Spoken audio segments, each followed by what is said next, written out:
where we're from. The 12 tribes of Israel. In 721 BC, the Assyrian king, he took us down, we fell. With a great escape we went through the Euphrates. The Lord held the water still. To a land where no mankind dwelt, we went. The 12 tribes of Israel. That's who we be, we be.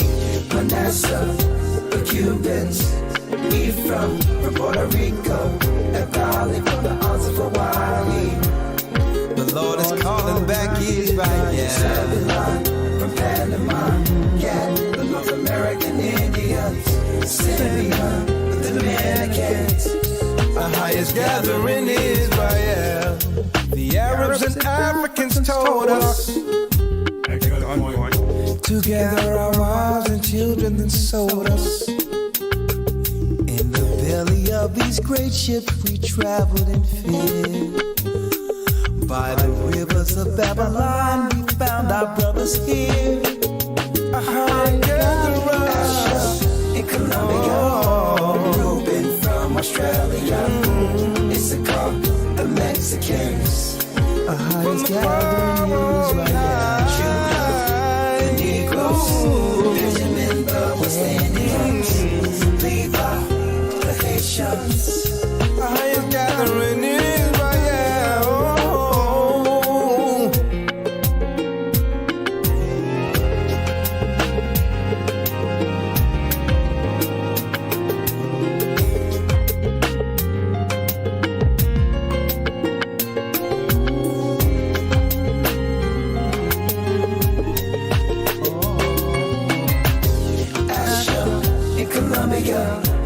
Reuben from Australia, Issachar, the Mexicans. That's who we be, we be. Judah, the Negroes, Benjamin, the West Indians, Levi, the Haitians. Manasseh, the Cubans, Ephraim, from Puerto Rico, and Valley from the Isles of Hawaii. The Lord is calling back Israel. From Panama, Gad, the North American Indians, Simeon, the Dominicans. Our highest gathering is Israel. That's right. The Most High's gathering in Israel. I'm Elder Rawchaa of the Gathering of Christ Church here live with Elder Lawya, and of course, Rawchaa is in the wings back here. And we would like to welcome you all into our weekly broadcast. And I would like to say thank you for all the support you continually give the church and all the prayers you put out there that goes to the heavens, into the senses, and come back as blessings. I'm Elder Rawchaa, and there's a lot I want to go into this evening. A very, very, very timely and important broadcast this evening. Okay. You all know what we're going to ask you to do just for the algorithm, because we're under shadow ban. YouTube does not suggest like they do their mainstream content. So they don't even give notifications to it. I mean, you would think with over 80,000 subscribers, and most people go to the page, subscribe, and hit the bell for notifications. You would think that when we go live, there will be a minimum of 10,000 people in if you have up to 90,000 subscribers on a channel. Okay. And keep in mind, these are all, every subscriber is organic. It's natural. We don't buy subscribers here. So, I mean, it's a lot of people getting this truth, and they're trying to do it. They try to do as much as they can to push us in the back of the line when it comes to suggesting content. So that's why we say hit the like or the dislike button. It don't matter to us. What matters to us more so is that when traction is given by you hitting either button, others know that we're live. So that's the whole point. It didn't used to be like this. A subscriber at one time would automatically get a notification from the YouTube content makers they were subscribed to, but they changed it so that they can do what they're doing now and have it where it's less than 1,000 people and starting a broadcast on a channel that's almost upward 90,000 in subscribers. All praises be to the Most High. So that's the least you can do to let others know that we're about to go into some important information. That's right. You see the topic this evening, and I'm going to take my time with this because this is one of the more important broadcasts to quantify where we are.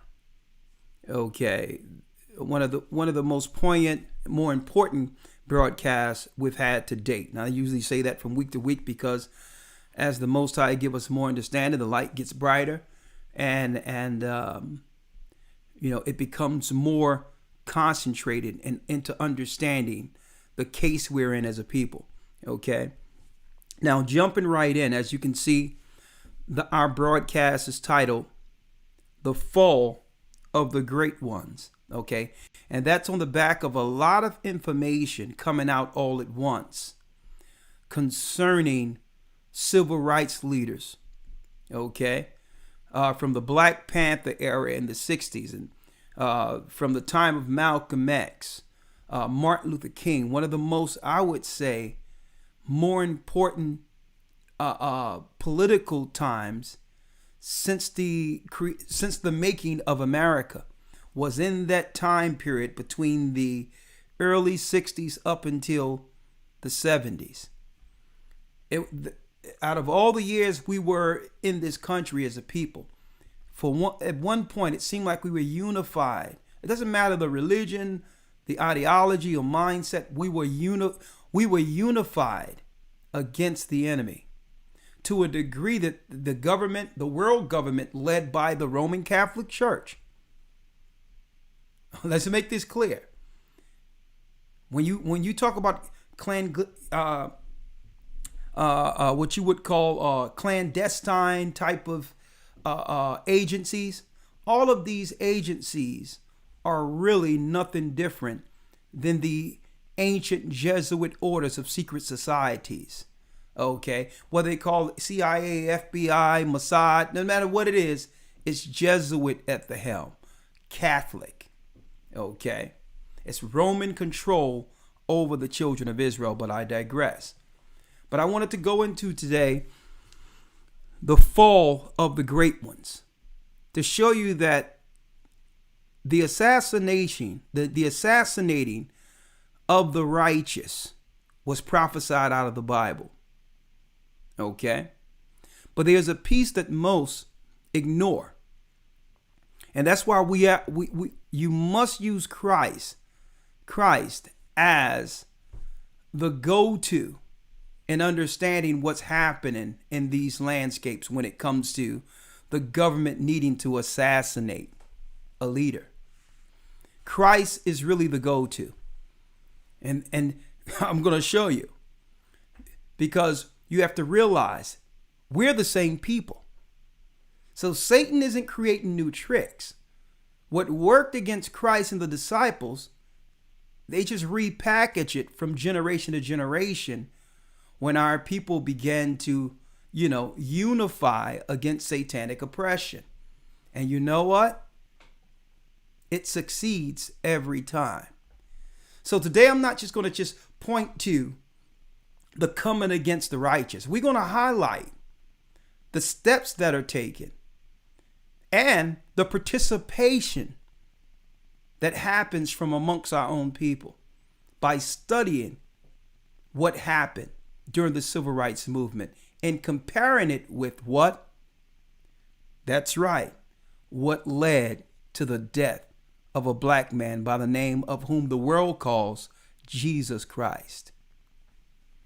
Now, jumping right in, because they got a movie out and we're going to just touch on it. I purposely didn't look at the movie yet. I'm going to see it tomorrow night. There's a movie out called Judas and the Black Messiah, where it's actually exposing what most probably understood, that Fred Hampton and others were infiltrated by their own people. Okay. The assassinations and all that could not have went down if it wasn't a compromise. That's right. Someone within destroying their own people, plotting against their own. And guess what, folks? Those people in the same mindset that have destroyed the prophets, guess what? There's an untapped wealth or an untapped number of people within our community that can be used for such that at any time. A matter of fact, this society breeds them, nurtures them, raises them up to be utilized for such a time as this. So then we have to understand the psychology behind those they use. Okay, it's coming out now. What happened with Fred Hampton? All of a sudden, all these secrets information is coming out after the fact, after there's nothing we can do about it. Even a letter concerning what happened, what truly was behind Malcolm X's death. That letter. We're going to examine that this evening. The Confession by Raymond Wood. Okay, we're going to bring that out today. Okay, now, jumping right in, and please hit the like button. The Fall of the Great Ones is our title. A great people without direction complains every day. You hear it. White supremacy, you name it. The 1%, Black Lives Matter. We have to stand up against the white man. Yada, yada, yada. A great people without direction complain every day, pointing to an oppressive government that's out to get them. Yet, when truth arises to unify in solidarity in the spirit of freedom, hold up, and that plan organically happens from amongst our own to help us out of this situation, not to complain, guess what? A destructive tool is used by the enemy to eradicate the progress of any plan by the same people complaining. Now, when you look at history, history is replete from Christ up until this present time. That evil spirit within our community still exists. Live amongst us, walk amongst us, unafraid. Paraded before us, unafraid, after betraying their own. Let's understand that spirit of betrayal in order for the children of God to rise beyond what we will coin this evening the Judas complex. We're going to jump it right into this, dovetailing right off of this movie, Judas and the Black Messiah, because there's so much we can learn prophetically from this. Since it's on the tongue of everyone right now, we might as well give you the biblical understanding of why they're showing you this now. Because the reason they're showing you this is not to tell us something that we don't know already. We all know that when someone rise to political status to disrupt the status quo, governments plan to take them down. We all know that. But the piece that they want you to know over and over again, and I'm talking about the man who allowed these pieces to be out there so that we all can see them. The reason why they want you to see this is because right out what they're saying is, your people really don't want change. Okay. They don't want change. Because at any time that someone come that can change their condition, they will join sides with the enemy to destroy them. And that's what the man wants you to know. Okay? That's what he wants you. That's why he put the movies out there and allow you to see them. Because there's going to be always someone to usurp or destroy any mission that's cultivated organically from the grassroots. And it will, guess what? It will be your own people. And I want to touch on that this evening. I'm going to take my time. I'm not going to rush with this. Folks, we have to talk about this evening. That's why I need y'all to, as y'all come in, hit the like button, because we're going to do some scriptural, some biblical comparisons. Also, I'm going to show you what the enemy does when they don't have enough usurpers or Judases to utilize. We're going to show you other tactics they use in the Roman Empire during the Roman time to come against what? A political power that would unite our people. See? J. Edgar Hoover and others was always saying we need to keep our eyes on these blacks, because guess what? We must be there to prepare ourselves from what? A grassroots black messiah rising amongst them. Why would they even mention that name, Black Messiah, if they didn't sideways? They're saying it right out. The people of Christ, the Spirit of Christ that galvanized the movement by just 12 people. Okay. Through the Spirit of God and one black man. And you can't tell me that they can't see this, that they're not talking about us in a nutshell.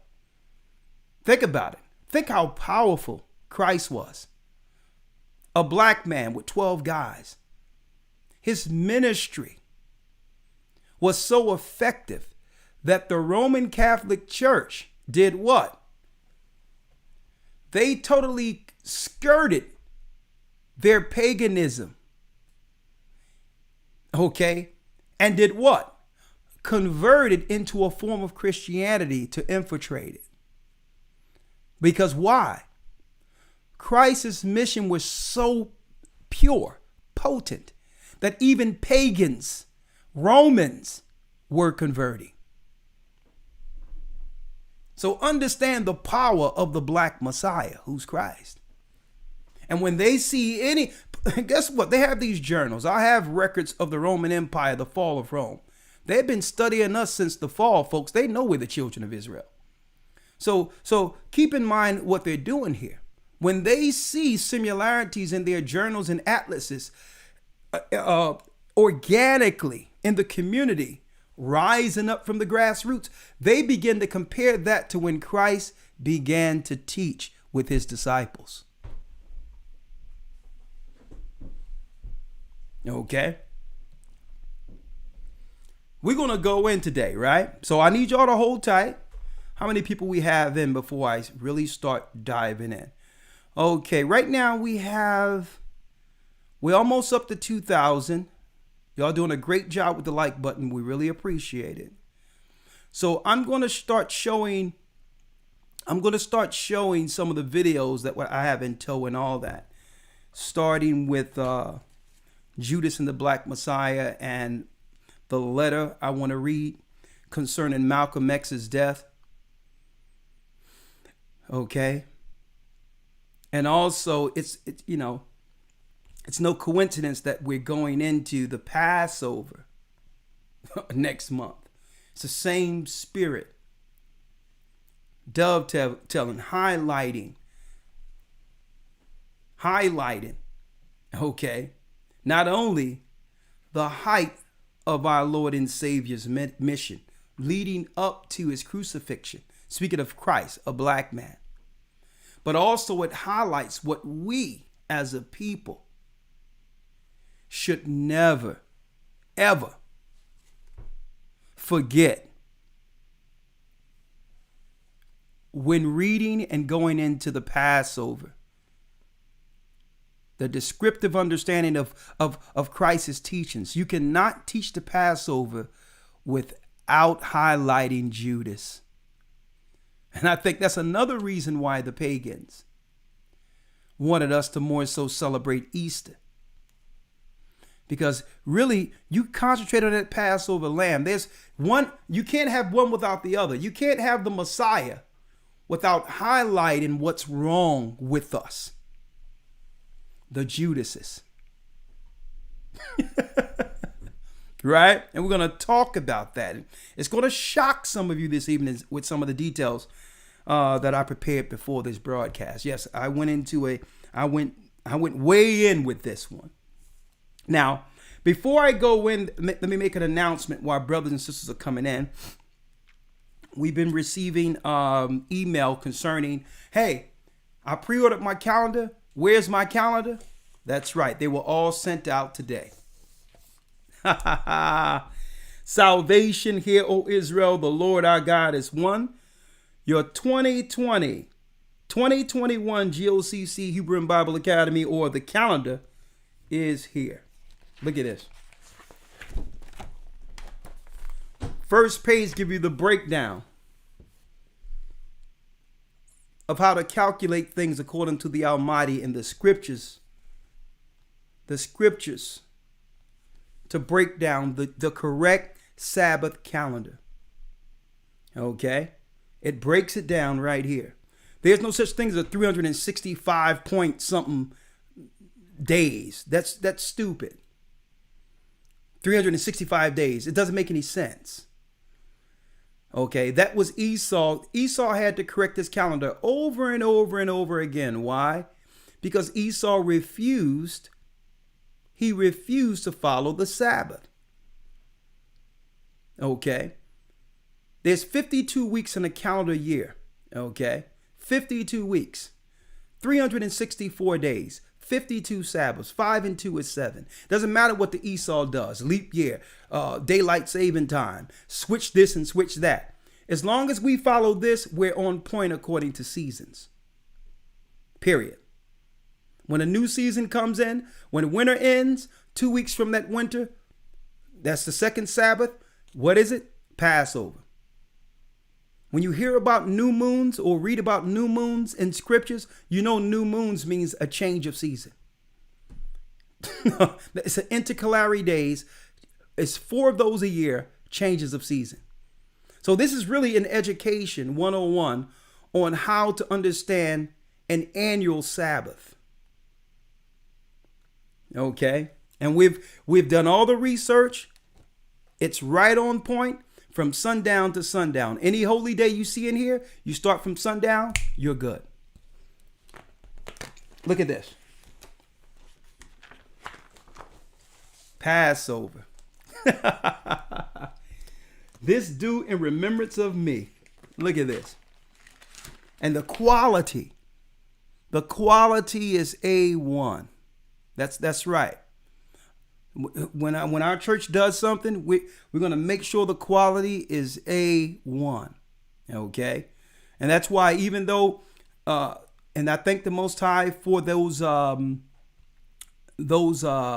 cell block bags that we have, but still, I'm working on moving that quality to a level that's on the next level.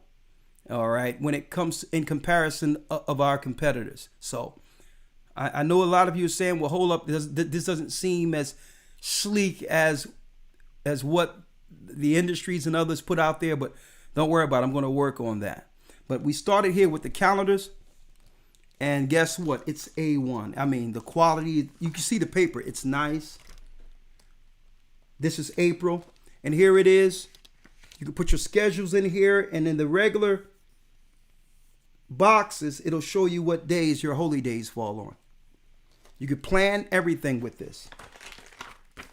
May. I am the vine, ye are the branches. He that abideth in me, and I in him, the same bringeth forth much fruit. For without me, you can do nothing. That's talking about Christ. First fruits. May. Look at this. Praise the Most High. Look at that. June, trust my soul waiteth upon the Most High. From him cometh my salvation.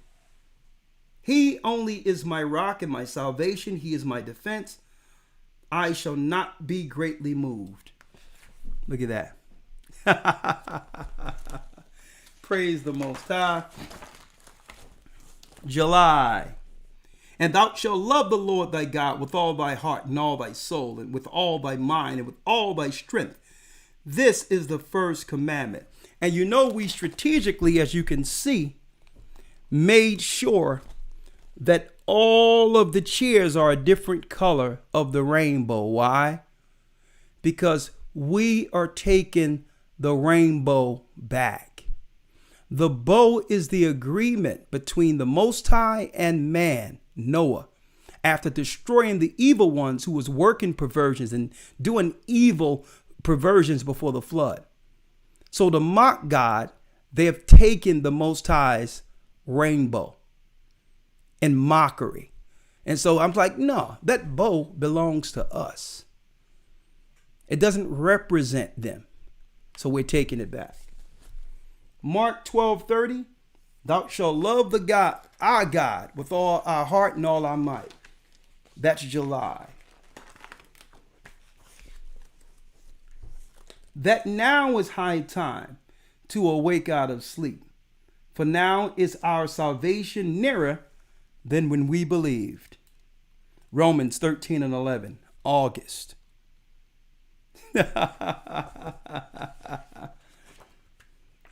And then there's 3 holy days, usually in September.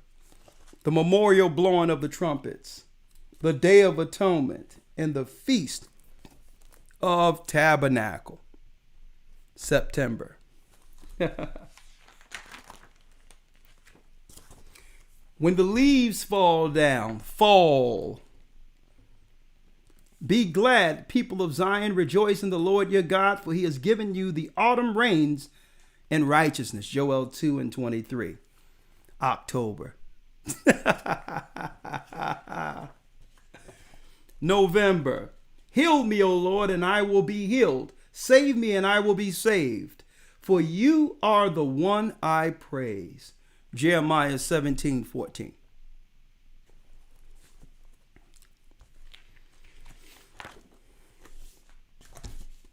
And that was November.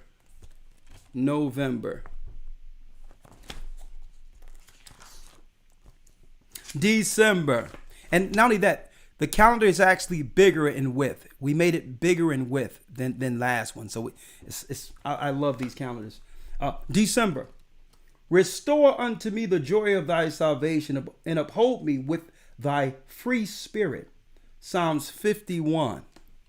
See that? And one thing I love about this, the glossy paper, every last month can be framed and placed on the wall as a constant reminder. Okay. Everyone, you can just tear these off at the end of the year, put them in frames. They make great decorative items, photos. Now you can have your nice tea in the morning, put this in the bathroom, with your bath salts and all that, and the lavender there. It's quite sleek, right? Right. This is nice. January.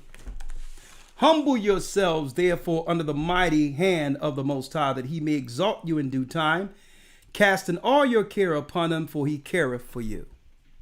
Look at that, for the winter. Cold as ice. Right? Oh, this is great. Coming back around to the new season. March, for the new year. 2022. Neither is there salvation in any other, for there is none other name under heaven given among men whereby we must be saved.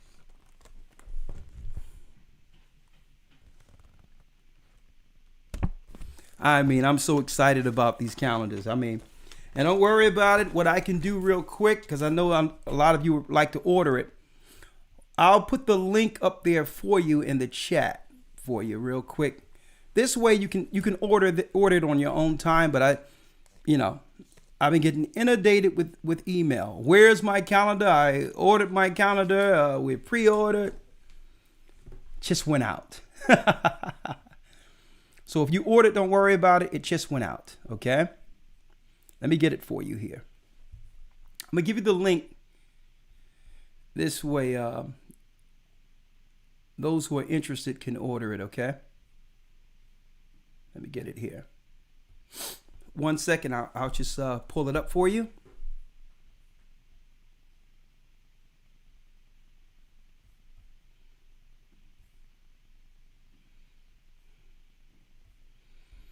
All right. All right. In your chat, brothers and sisters, right here, gatheredofchrist.org. You'll see the calendar pop up. You can order it at your own convenience. All right. But now that's it. I'm jumping right in. I'm jumping right into the broadcast. We up to well over 2,000. So let's go. Okay, let's go. That's fine. All right. Let's go.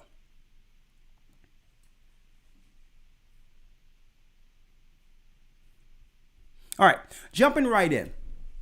Our broadcast this evening, the fall of the great ones. A great people without direction complain every day, pointing to an oppressive white man or government that's out to get them. Marching, vandalizing, no justice, no peace, sitting in, sitting out. Yet when truth arrives to unify our people in solidarity, in the spirit of freedom, it's our own people who's used as a destructive tool by the enemy to eradicate any progress that can be made organically within our communities. Now, going way back into ancient times, from Christ up until our present time, that evil spirit still exists, but yet it's ignored.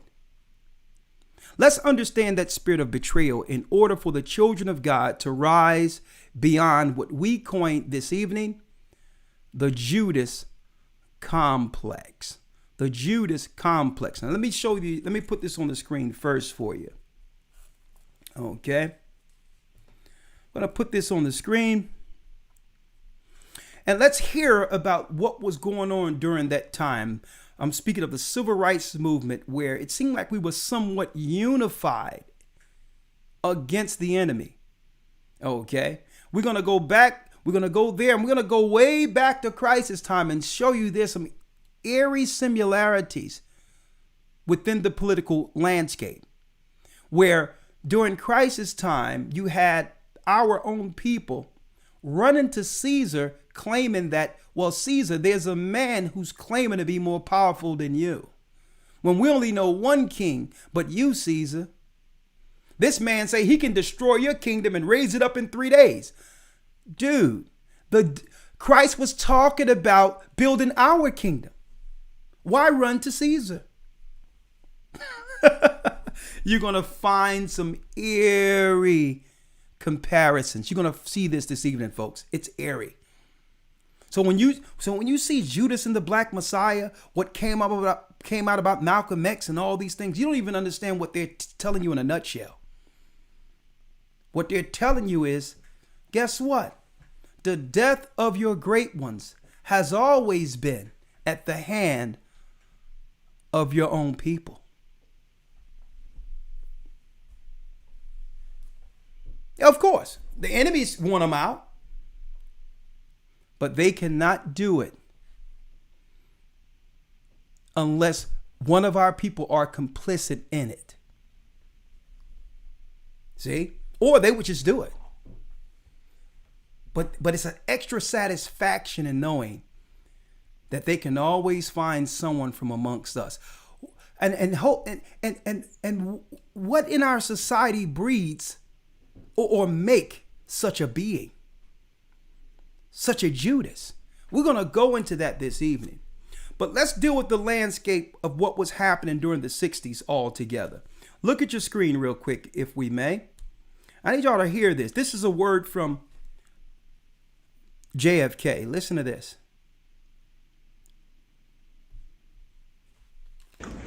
Ladies and gentlemen, the very word secrecy is repugnant in a free and open society, and we are, as a people, inherently and historically opposed to secret societies, to secret oaths, and to secret proceedings. We decided long ago that the dangers of excessive and unwarranted concealment of pertinent facts far outweighed the dangers which are cited to justify it. Even today, there is little value in opposing the threat of a closed society by imitating its arbitrary restrictions. Even today, there is little value in ensuring the survival of our nation if our traditions do not survive with it. And there is very grave danger that an announced need for increased security will be seized upon by those anxious to expand its meaning to the very limits of official censorship and concealment. That I do not intend to permit to the extent that it's in my control. And no official of my administration, whether his rank is high or low, civilian or military, should interpret my words here tonight as an excuse to censor the news, to stifle dissent, Fair use. to cover up our mistakes, or to withhold from the press and the public the facts they deserve to know. For we are opposed around the world by a monolithic and ruthless conspiracy that relies primarily on covert means for expanding its sphere of influence, on infiltration instead of invasion, on subversion instead of elections, on intimidation instead of free choice, on guerrillas by night instead of armies by day. It is a system which has conscripted vast human and material resources into the building of a tightly knit, highly efficient machine that combines military, diplomatic, intelligence, economic, scientific, and political operations. Its preparations are concealed, not published. Its mistakes are buried, not headlined. Its dissenters are silenced, not praised. No expenditure is questioned, no rumor is printed, no secret is revealed. No president should fear public scrutiny of his program, for from that scrutiny comes understanding, and from that understanding comes support or opposition, and both are necessary. I am not asking your newspapers to support an administration, but I am asking your help in the tremendous task of informing and alerting the American people. For I have complete confidence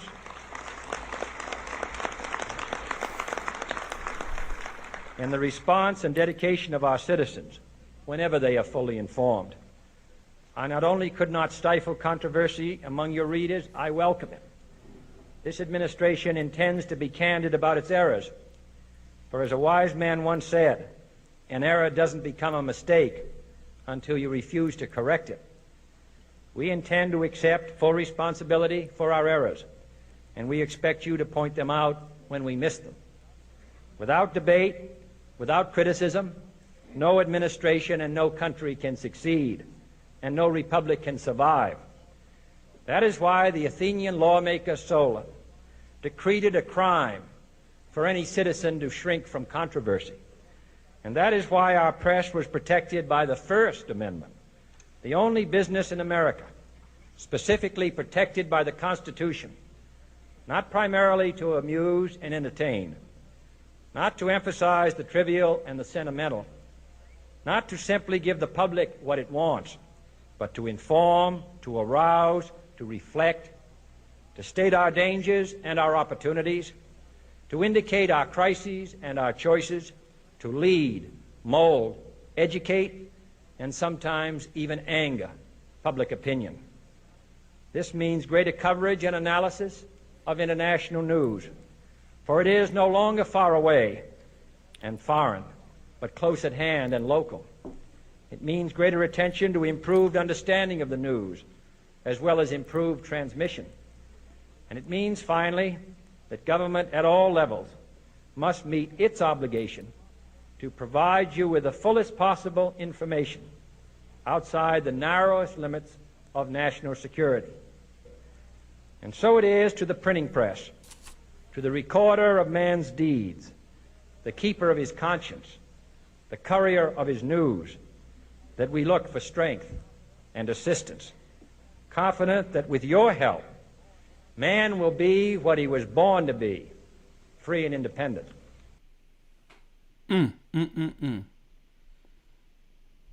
He said that a man can be what he was born to be, free and independent.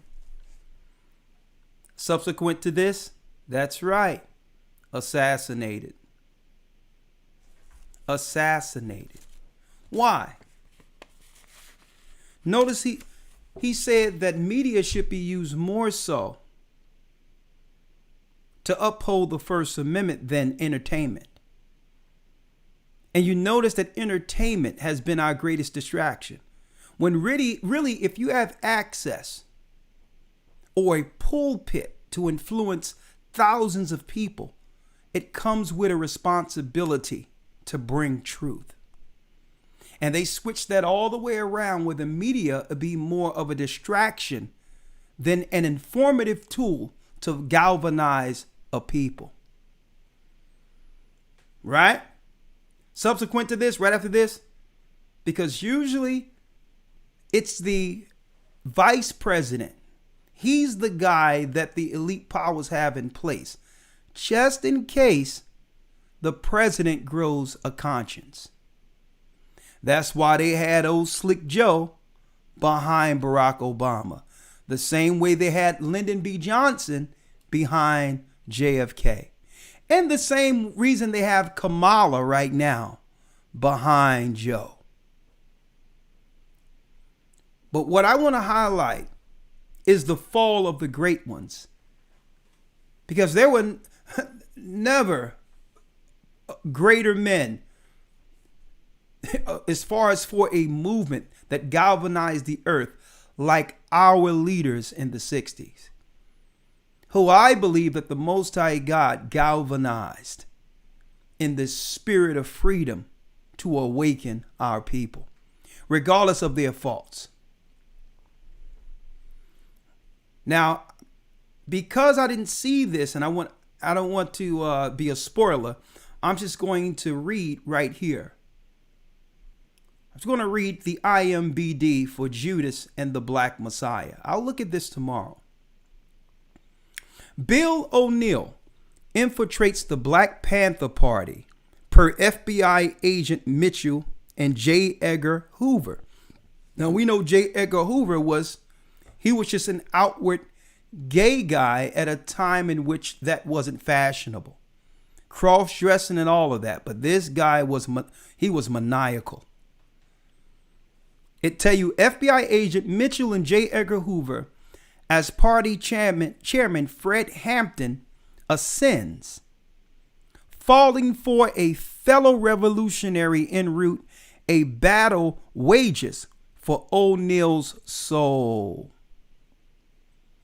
How here it is, the government would use someone from amongst our own community who Fred Hampton has put his life on the line for, to destroy an ideology. One man, a man that don't even move the needle. But guess what? They have groomed thousands of them in our community to be used against us at any time. And we're going to talk about how they do this, right? But what I want to talk about in particular, because I'm about to go into some scriptures here, but in particular, let's move over here. In particular, we can't speak about JFK without mentioning Martin Luther King, or Martin Luther King without mentioning JFK. I remember growing up, and they had these big clocks on the wall. At that time, we had those big TVs. I was a baby, but I still remember those things, where in your living room, your mother would have this big clock with 3 pictures. Okay, it would be Martin Luther King on one side of the picture, JFK on the other side, and Cesar Borgia the false image of Jesus Christ in the middle. Okay, that's how much impact JFK and Martin Luther King had on my parents' generation. But what I want to highlight here in general is the guy to your left, fair use, Jesse Jackson. In the picture, there's a man by the name of Hosea Williams. And he had a testimony. He finally came out and gave us the inside scoop of what happened right after Martin Luther King was assassinated, and why he couldn't stand the sight of Jesse Jackson. And notice, after the death of the death of Martin Luther King, how Jesse Jackson's star coincidentally rose to prominence. I need you. See, these are eyewitnesses here. Let's see what Hosea Williams have to say. Now, I think this is like the uncle or great uncle, or I know he's related to the young lady that's on Housewives of Atlanta, Portia Williams. But here he is, a civil rights leader at the time, a sidekick and a protector of Martin Luther King. Let's see what he had to say about the night Martin Luther King was killed. And mind you, this video was just uploaded February 15th, 2021.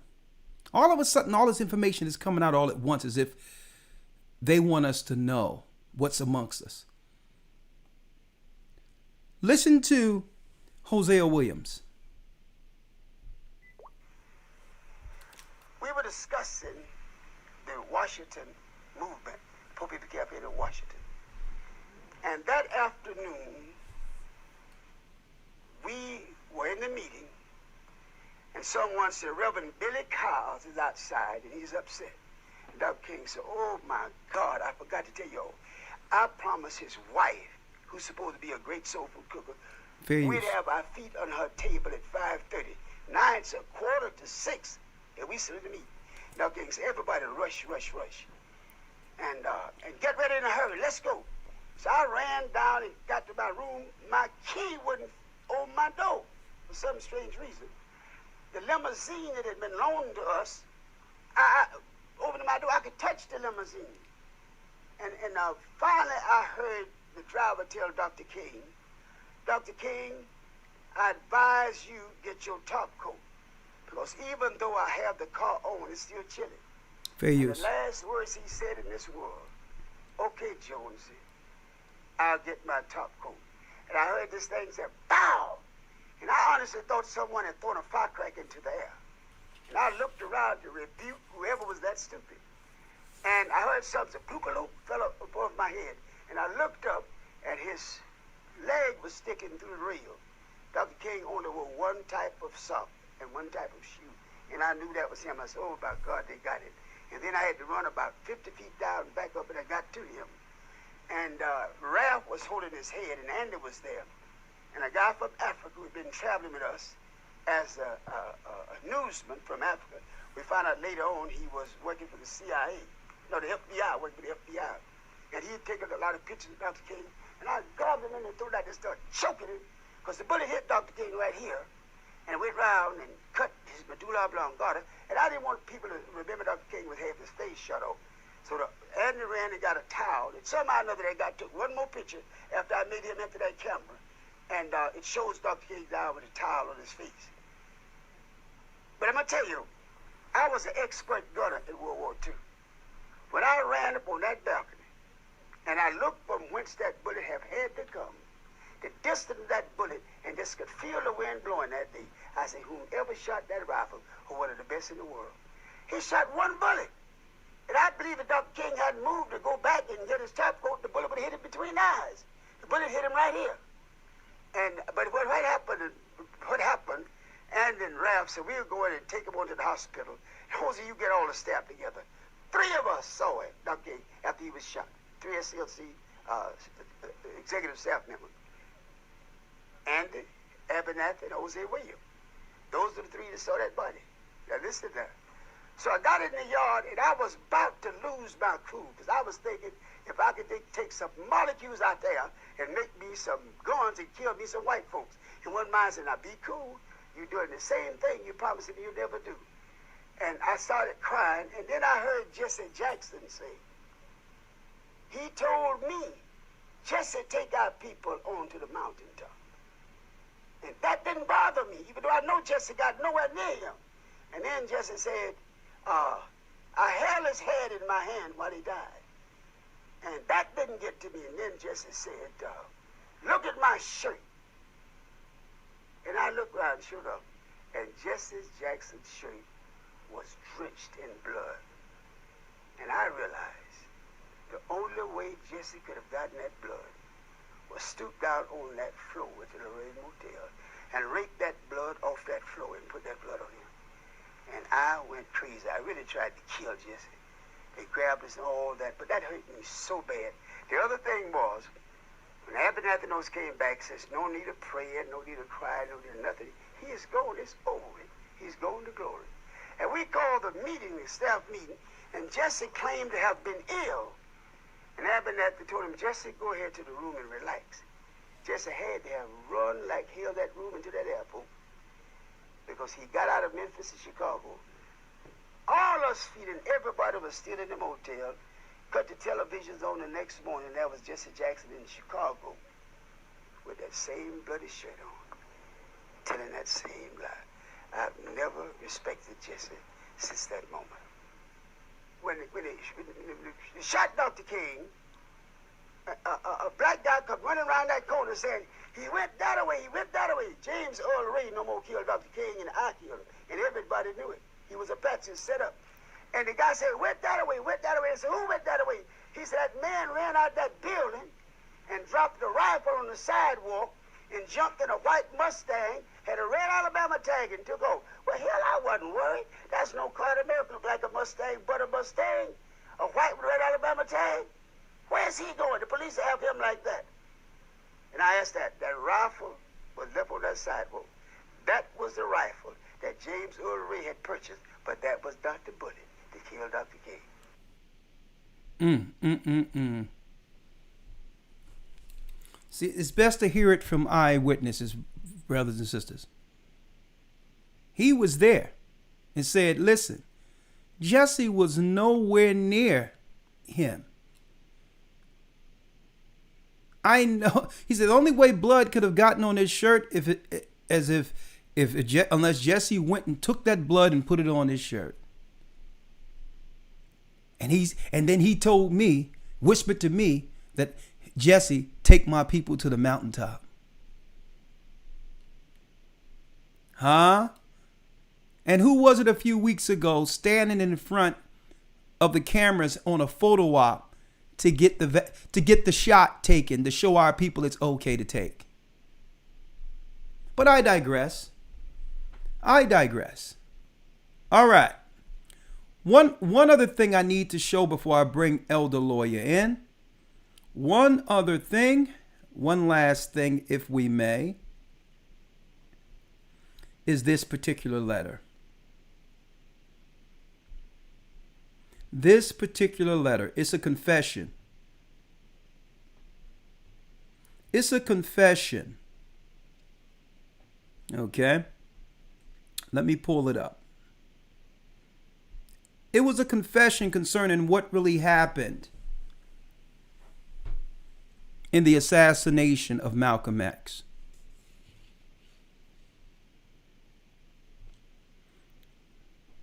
The letter reads,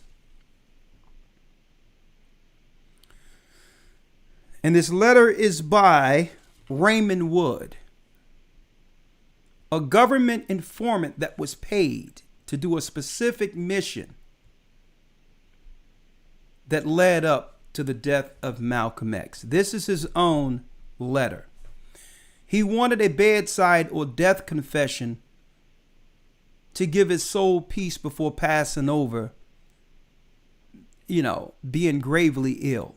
He was gravely ill and couldn't die with this on his conscience, and felt an obligation to write this letter January 25th, 2011. I, Raymond A. Wood, being of sound mind and body, wish to confess the following. I was a black New York City undercover police officer from April 1964 through May of 1971. I participated in actions that in hindsight were deplorable and detrimental to the advancement of my own black people. My actions on behalf of the New York City Police Department, GOCC, which was a special unit put together, folks, to tell Malcolm X, Brother Malcolm. The department GOCC were done under duress and fear that if I did not follow the orders of my handlers, I could face detrimental consequences. Presently, I'm aging with failing health. Recently, I have learned of the death of Mr. Thomas Johnson and are deeply concerned that with my death, his family will not be able to exonerate him after being wrongfully convicted in the killing of Malcolm X. The facts are as follows. April 17th, 1964. I was hired by the New York City Police Department without training. I was immediately assigned to the GOCC investigation unit. Now that's the unit again, brothers and sisters, that was put together, a secret unit to do what? To tell and to investigate Brother Malcolm X. My job was to infiltrate civil rights organizations throughout New York City to find evidence of criminal activity so the FBI could discredit and arrest its leaders. After witnessing repeated, let me blow this up so I can see it. Hold on. Yeah, that's better. Hold on.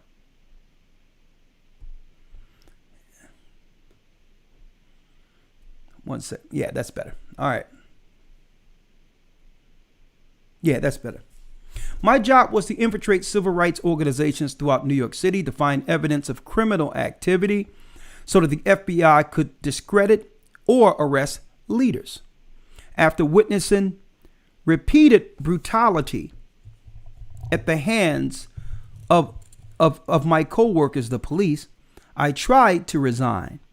Instead, I was threatened with arrest by pinning marijuana and alcohol trafficking charges on me if I did not follow through with the assignment. Now that's a telltale thing. They'll find someone that has drug charges over them or have some other charge over them and offer them freedom or offer them a deal if they cooperate. Right? Listen to this. Under the direction of the handlers, I was sold to encourage leaders and members of civil rights groups to commit fictitious acts. Felonious acts. Felonious acts. I can't see it. It's a little, hold on. Yeah, felonious acts. The Statue of Liberty bombing idea was created by my supervisor or handler. Yeah, to claim that someone was behind some level of terrorism is what they do too. And show you this right here. Right? And it says here, the Statue of Liberty idea was created by my supervisor or handler. Using surveillance, the agency learned that Bo and Saeed were key players in Malcolm X crowd control security detail.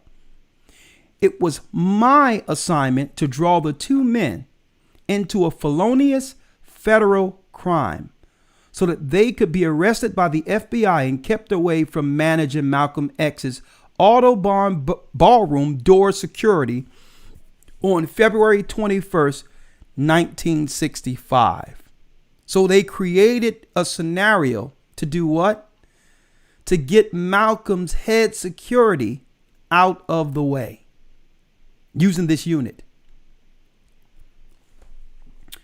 On February 16th, 1965, the Statue of Liberty plot was carried out, and the men were arrested just days before the assassination of Malcolm X. At the time, I was not aware that Malcolm X was the target. So he says. On February 21st, 1965, I was ordered to be at the Audubon Ballroom, where I was identified by witnesses while leaving the scene. Thomas Johnson was later arrested and wrongfully committed to protect my cover and the secrets of the FBI and the NYPD. More. I have placed my full confession into the care of my cousin, Reginald Wood Jr. I have requested that this information be held until after I have passed away. It is my hope that this information is received with the understanding that I have carried these secrets with a heavy heart and remorsefully regret my participation in this matter. Raymond A. Wood. Raymond A. Wood. Judas.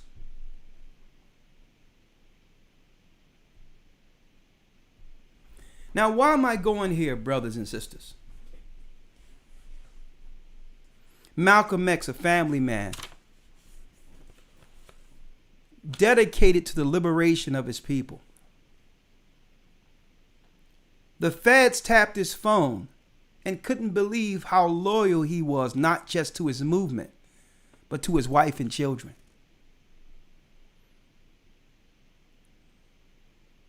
A man of exemplary talents, but yet sacrificed his own desires in the world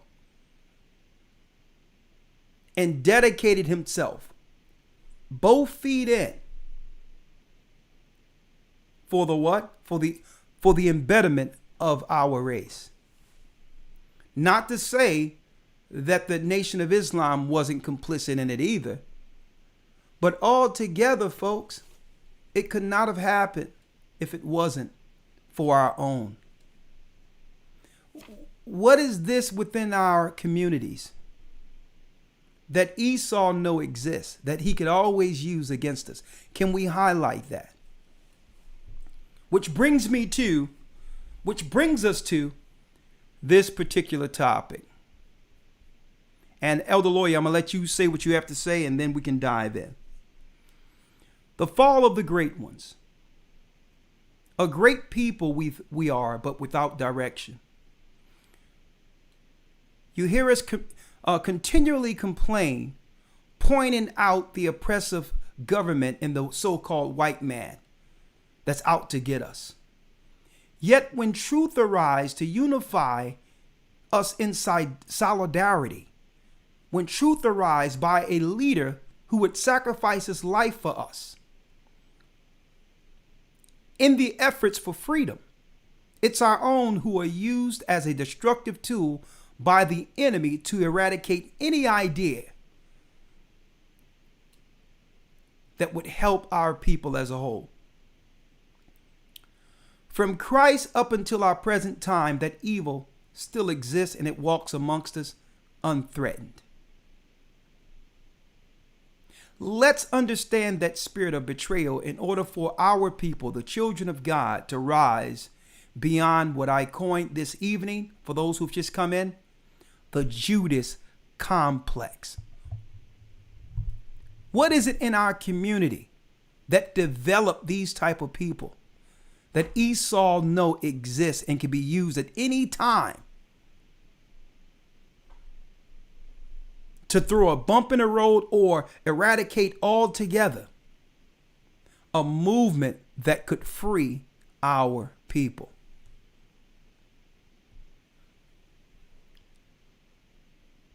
Elder Lawya, you there? Yes, sir. Okay, you have anything to say on that?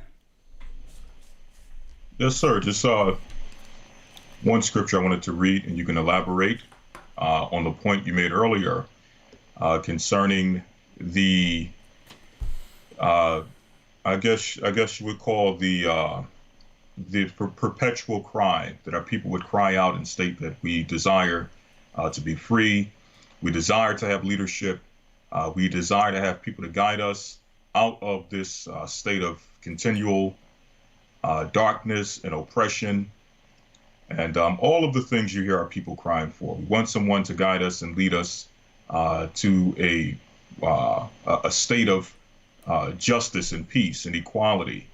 But yet, when people do come on the scene, as the people who were aforementioned, who actually stood and, for the most part, fought and gave their lives to the mission that they were set for, or that was set out before them, it seems that we always find ourselves on the end of, or on the side of actually playing a huge part in rejecting those who would rise up and speak for our cause. A lot of people now, it's very easy, just to give an example, it's very easy for people now to accept and to love and speak highly of a Malcolm X. But when Malcolm X was living, the majority of black people did not accept his message. They believed he was too radical. They didn't want to cleave to someone or be associated with someone who had such a boisterous, what they would consider outlandish message, which would basically create a dividing line in which it will be shown that this is where we stand, this is our beliefs, this is what we're for. We're for our own communities, we're for our own economic system, even though they were following another belief system, which we do not necessarily believe in, but they were putting forward that, listen, we want our own religion, we want our own places of worship, our own temples and things of that nature. And black people did not want to be associated with that. Okay? But nonetheless, just to read a scripture, you can elaborate on this, Elder, just getting back to the original point. O Jerusalem, Jerusalem, which killest the prophets, and stonest them that are sent unto thee. How often would I have gathered thy children together, as a hen doeth gather her brood under her wings, and ye would not. You can elaborate on that, Elder. Yeah. The Most High is saying that it really dovetails what Christ was saying, Elder Lawya, when he says, the kingdom cometh not by observation. And I'm going to jump into that. The kingdom is within you. What he's saying in a nutshell, that we would have been saved if only we backed those who were sent to help save us. He says, how long? Absolutely. I read that again. In a nutshell, that's what he's saying. Like, we're complaining about servitude and being under the white man. He would have saved us. But the Most High sent the prophets and we stoned them. The Most High sent Christ and we betrayed him. So what is it? I need to find out what is this thing? Are we afraid as a people to be free? Are we? I mean, if you're really looking at this and being honest with yourselves, are we afraid because we don't know what it is to be free? And afraid of that responsibility to the point where we'll betray anyone who would actually disturb the norm we've been accustomed to? Could that be it? Could that be it? Because at least if it's so, we need to talk about it and be honest about what this thing is that'll make a brother with trumped up charges against them for drugs or for alcohol or whatever the case is, make him say, well, okay, I'm willing to become an informant, not to go to jail. Okay, I'd rather do that Instead of sacrificing myself, I would rather protect myself, even though I know I've been doing harm to the community. I'd rather protect myself. Get that real quick. I would rather protect myself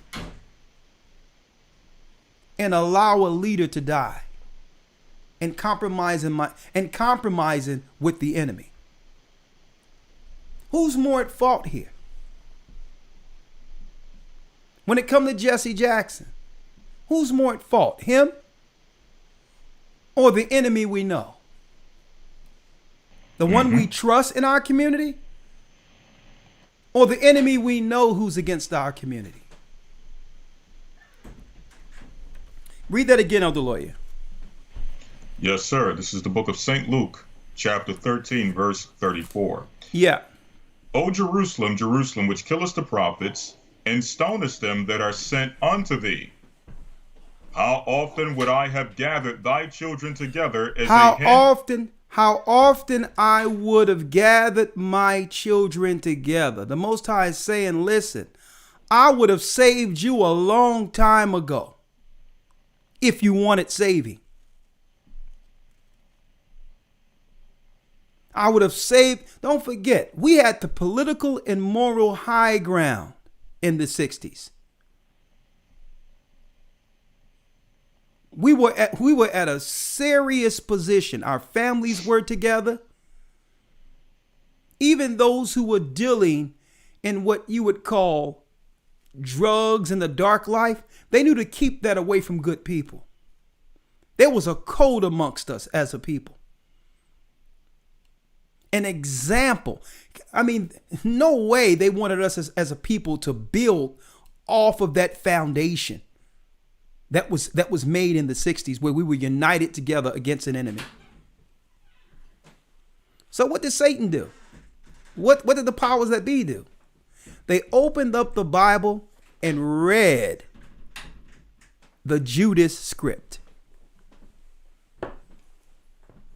Because these people has the same nature. We can always find someone in their community who's willing to betray their leaders. It's called the Judas complex. Elder Lawya, let's go to Matthew 20, 24 and 10 real quick. And let's see what Christ has to say on this. Yes, sir. St. Matthew chapter 24, verse 10. Yeah. And then shall many be offended, and shall betray one another, and shall hate one another. So this is what the power structure understood. If they can make a whole society a fragile, politically correct type of people who would shun correction, there would always be a person amongst any group who eventually they could use, who was offended. But they need to cultivate that type of environment. A politically correct environment in which everyone is walking on eggshells, being afraid of telling each other the truth. They needed to create an environment like that. Because you'll always find someone in every group mad at the group. That's one thing. So even though that individual may not hate the people they are offended with, Satan just need a moment. He need the moment in which they are infuriated, or the moment they are offended, to use them. Knowing that you may come, you may have, no pun intended, a come to Jesus moment a month from now with regret, but it doesn't matter. The damage is done. They just need you in that state of fragility with compromised emotions to use you, to press upon your spirit with threats, with this, with that. Or they'll just find someone that hates your guts. But they can find that within our community. Because why? there's no unified direction that we all as a people are willing to die for. And they know it. And it's not like that with any other race of people, folks. You try to take the constitutional rights from the white people in America, and it doesn't matter what they feel politically against each other. Okay? It doesn't matter whether they're on the left side or the right side. They will fight together to hold their freedoms. And they'll take care of those amongst their own ranks who would try to take those freedoms. Not us. Let's read that again. Come on. St. Matthew chapter 24, verse number 10. And then shall many be offended, and shall betray one another, and shall hate one another. And shall hate one and another. And that's what's going on right now. I'm going to tell you, folks, it's a shame. Let me read this real quick, because I'm going to give some examples of what I'm talking about.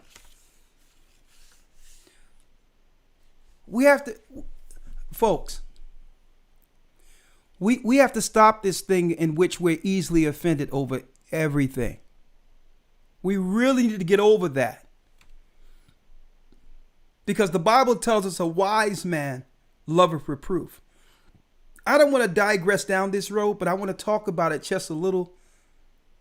That keep in mind, you can't bring nothing out concerning some of our people without them getting defensive. As if we take constructive criticism as an attack. What is that? If no one can tell us the truth about ourselves, amongst ourselves, how can any of us get better? Be better for God or each other? But like I said, Satan strategically made it a politically correct environment, which every individual have their own truth that can't be disturbed or shattered. When I started hearing this crap, well, this is my truth. What are you talking about? Truth is absolute, built with facts. You can't create your own truth, and you are a lie. Because if I can create my own truth, if anyone offend me, even if I'm dead wrong, I can automatically get defensive and say, well, you can't say that about me. This is my truth. It may be different than your truth. But if we don't come on one accord to understand what truth is, how can we get out of this condition, this hell we're under, unless we can agree together on one truth? But I digress. Like I said, I didn't want to digress down there, but that's an example. The offense and us being afraid is what the enemy uses. And he can always find someone in our community, to infiltrate. And I'm going to talk about that. And the example I can go into, speaking of the Judas complex, is Matthew, the 23rd chapter. Let's get Matthew 23 real quick, Elder Lawyer. Matthew 23 and 28. St. Matthew chapter 23, verse number 28. Yeah. Even so ye also outwardly appear righteous unto men, but within you are full of hypocrisy and iniquity. Now, who was Christ talking about right here, brothers and sisters? Pharisees and scribes. These were at Christ's time, the modern day pastors, preachers, professors. Okay. Those of high academia, the politicians. Read. St. Matthew chapter 23, verse 28. Even so ye also outwardly appear righteous unto men, but within ye are full of hypocrisy and iniquity. Come on. Woe unto you, scribes and Pharisees, hypocrites, because ye build the tombs of the prophets and garnish the sepulchres of the righteous, and say, hold on now, check it out. You do what? Woe unto you, scribes and Pharisees, hypocrites, because ye build the tombs of the prophets and garnish the sepulchres of the righteous. Now let me give an example of that if I will, Elder Lawya. Every year, this time of year, February, you see all these politicians and pastors coming on the broadcasts, television shows, news articles, and YouTube programs and C-SPAN, championing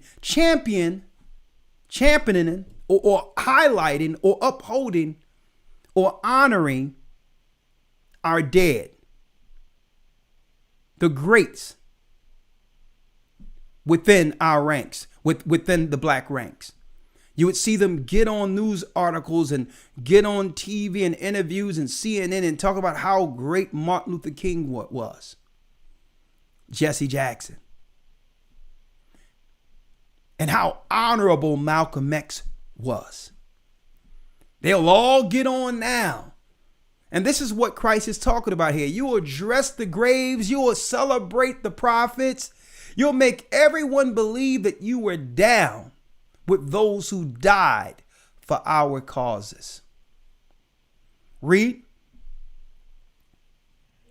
Verse number 20 or verse number 30. And say, if we had been in the days of our fathers, we would not have been partakers with them in the blood of the prophets. Yeah, I marched with Martin Luther King. I was there. Read. Fill ye up then, or verse 31, wherefore ye be witnesses unto yourselves that ye are the children of them which kill the prophets. You are the children of them which killed the prophets. Don't try to come a few decades later and act like you were down with Malcolm X, that you were down with Martin, okay? That you were down with Fred Hampton. All these old guys they coming up with it. Guess what? You know, for the news circulations and the politicians and all that, those are your sellouts. These are they who took the 30 pieces. These are our modern day Judases. I need you to read that whole thing again for me. Yes, sir. St. Matthew chapter 23, verse 28. Even so ye also outwardly appear righteous unto men, but within you are full of hypocrisy and iniquity. Woe unto you, scribes and Pharisees, hypocrites, because ye build the tombs of the prophets and garnish the sepulchres of the righteous, and say, if we had been in the days of our fathers, we would not have been partakers with them in the blood of the prophets. Wherefore ye be witnesses unto yourselves that ye are the children which killed the prophets. The children which kill the prophets. Who was Christ highlighting here, folks? Our so-called political leaders. I'm right now, I'm examining even the pastors, the so-called black pastors today, who celebrated smiling, taking a picture with Joe Biden. And I'm like, oh my goodness. What usurpers. They're leading our people. They have led our people to the slaughter. But I don't want to talk about that. I want to just go into highlighting that spirit. The Most High is taking care of all of them right now anyway. So let's go to real quick, Elder Lawya. Let's go to Christ. And how the enemies were able to turn Judas against Christ. How they were able to utilize him. Let's go to Matthew 26. Now, mind you, I showed earlier, brothers and sisters, that Christ says about many shall be offended. When someone is triggered or offended, that's when Satan can use that person in a vulnerable state to go against their own. It's about what this person did to me, or I don't like what they stand for anyway, or I don't like this, or I don't like that. No, you don't like correction. Okay. And what's going on, the greatest issue is our people can receive correction, but not from their own people. Esau don't have to worry about that, whether or not you're going to accept his correction.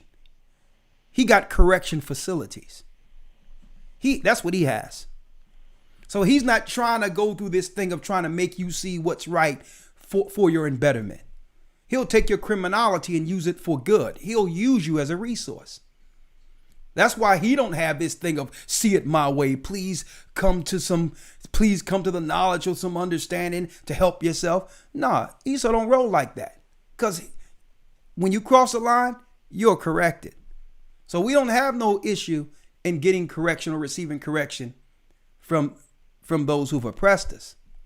Our biggest issue is that we don't think that constructive criticism to help each other or correction can come from our own. And that's an issue. There's a low level, almost contempt, especially for men, when it comes to men giving the correction in our community. It's almost a low level contempt, like, who you? Okay, and see, this is why we're in this circular, confused, dark place with no help, because we expect help to come from someplace else, and history has never been like that. History has always been, the Most High always created leaders from the grassroots within the communities. Even Christ, all the to do good people during Christ's time was stating in the scriptures, what good thing coming from Nazareth? Nazareth was the ghetto of Israel, of Jerusalem. What good thing coming from, that's what they were saying. Like, you ain't from the suburbs. You're not from where the Pharisees and scribes be living. You from the hood of Jerusalem. And guess what? That's where the Most High has always raised leaders from. Always. Because it have to be someone that was born out of the trouble. Someone that was born out of the oppression that shaped that leader. Seeing the conditions of his people. Praying to God and asking God, how is it that everyone else got it right and I look around and my people are suffering? You have to witness that. That's something that only God can create in the slums. But our people can't appreciate it because why? You can't hear anyone that come from the slums just like you. See? You need status. You need finances. You need to show that you're accepted in this world in order for our people to accept this, to accept us. And you know what? You're looking in the wrong place. Because young women and brothers in the hood, guess right. That's right. Suppose the Most High raised one of your children. One of your children can become Christ, Malcolm X, Martin Luther King. That's how it happens. Prophets that are on the corner teaching the laws of God came from mothers who just mothers and fathers rearing their children up in the ghetto because Christ stated that through the mouth of babes will I speak with my people. It's time for our brothers and sisters to soften their hearts and listen to what God is saying, what the Most High and what Christ has always been saying through his people while there's time.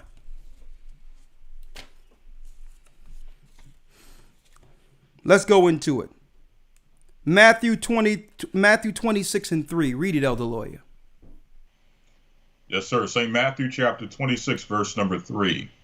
Then assembled together the chief priests and the scribes and the elders of the people unto the palace of the high priest, who was called Caiaphas, and consulted that they might take Yeshua by subtlety and kill him. See that? By subtlety. Like the letters I read earlier, right? Like the letters I put out there earlier to show how they would do what? Here's a letter by Raymond Wood, a bedside death confession of his hand participating in the downfall of Malcolm X. How they planned subtly, through subtlety, with the New York Police Department secret unit to tell and to infiltrate Malcolm X. And this brother was used against that. This is how they do it, folks. A government plot against the righteous using our people. This is what Christ is talking about here. This is what Christ is showing. The same political landscape. In the 60s, there was a spiritual movement going on amongst our people, an uprising against the enemy, rallying our people together for more than equality, a kingdom. And during Christ's time, the same thing was happening. He was healing people, waking people up. We had our brothers and sisters reading the Old Testament saying, well, is he the one that was prophesied from the seed of David to save our people? Same type of thing. And now here go our leaders behind closed doors, conspiring against the one who was prophesied to save them. Come on. Verse number 4. And consulted that they might take Yeshua by subtlety and kill him. But they said, not on the feast day, lest there be an uproar among the people. So as you can see, there's a PR component. See? Where they cannot look a certain type of way before their constituency. See, they got to prop themselves up as if they are down with what the people want, because the public sentiment is how they've gained position. So to let you know, a politician can smile in front of you and hug and kiss the baby, but behind closed doors, this is what's going on right here. Okay. So they were politicians. They're like, well, we can't do it before the people because what? We'll lose the notoriety and they'll put someone else in our place. So they have to do it through subtlety. And you know what they were thinking? We need one of those guys that's close to Christ. We need someone close to him. This way, this consul has a clean conscience, and now we can wash our hands of it. His own people turned him in. His own people did him in. Sounds familiar, doesn't it? And guess what? And the devil know exactly when to come in. The devil stay on the fringes the whole time, watching. See? But the devil know when to strike. The same thing. When Malcolm X was going through that thing with the Nation of Islam, the devil was on the fringe the whole time looking at it. But he was like, yo, politically, this is our time to cause more division and throw gasoline on this. There's an offense between the Nation of Islam that we can capitalize on. And instead of brothers sitting down with each other and saying, well, listen, our overarching mission is more important than our egos. Instead of them sitting down and saying, hell with the money, hell with everything else. How do we not destroy each other in this so that the enemy at the end can tell everyone and say, listen, I told you so. They're not together. They're not really for black empowerment. They're not really against. The real enemy isn't really the white man. See? When they have an opportunity to do what they need to do, they'll always self-destruct and kill each other anyway. This is what the enemy would like to see, but they'll wait on the fringes until there's a dispute. And it so happened when it comes to our people, history is replete. A dispute will happen somewhere. An offense will happen somewhere. And they'll just wait in the fringes and swoop right on in and capitalize off of it. Come on. Verse number 6. Now when Yeshua was in Bethany in the house of Simon the leper, there came unto him a woman having an alabaster box of very precious ointment, and poured it on his head as he sat at meat. Come on. But when his disciples saw it, they had indignation, saying, to what purpose is this waste? For this ointment might have been sold for much and given to the poor. Now, I got other records of the church fathers that I've read years ago that goes more in depth in this story. Guess who was behind incinerating the disciples, aligning the disciples in a vestibule area against Christ? It was Judas.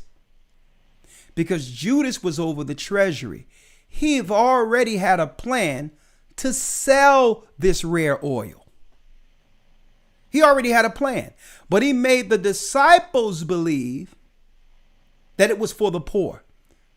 So the deceiver will always come with a story as if he's absolving themselves and not showing their true intentions, as if they care for the people.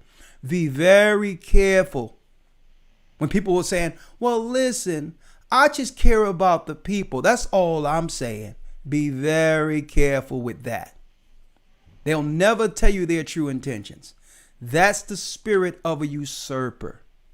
Someone with a divisive tongue, always negative, and when they're asked, well, why are you negative? They'll always come with a reason that most could accept.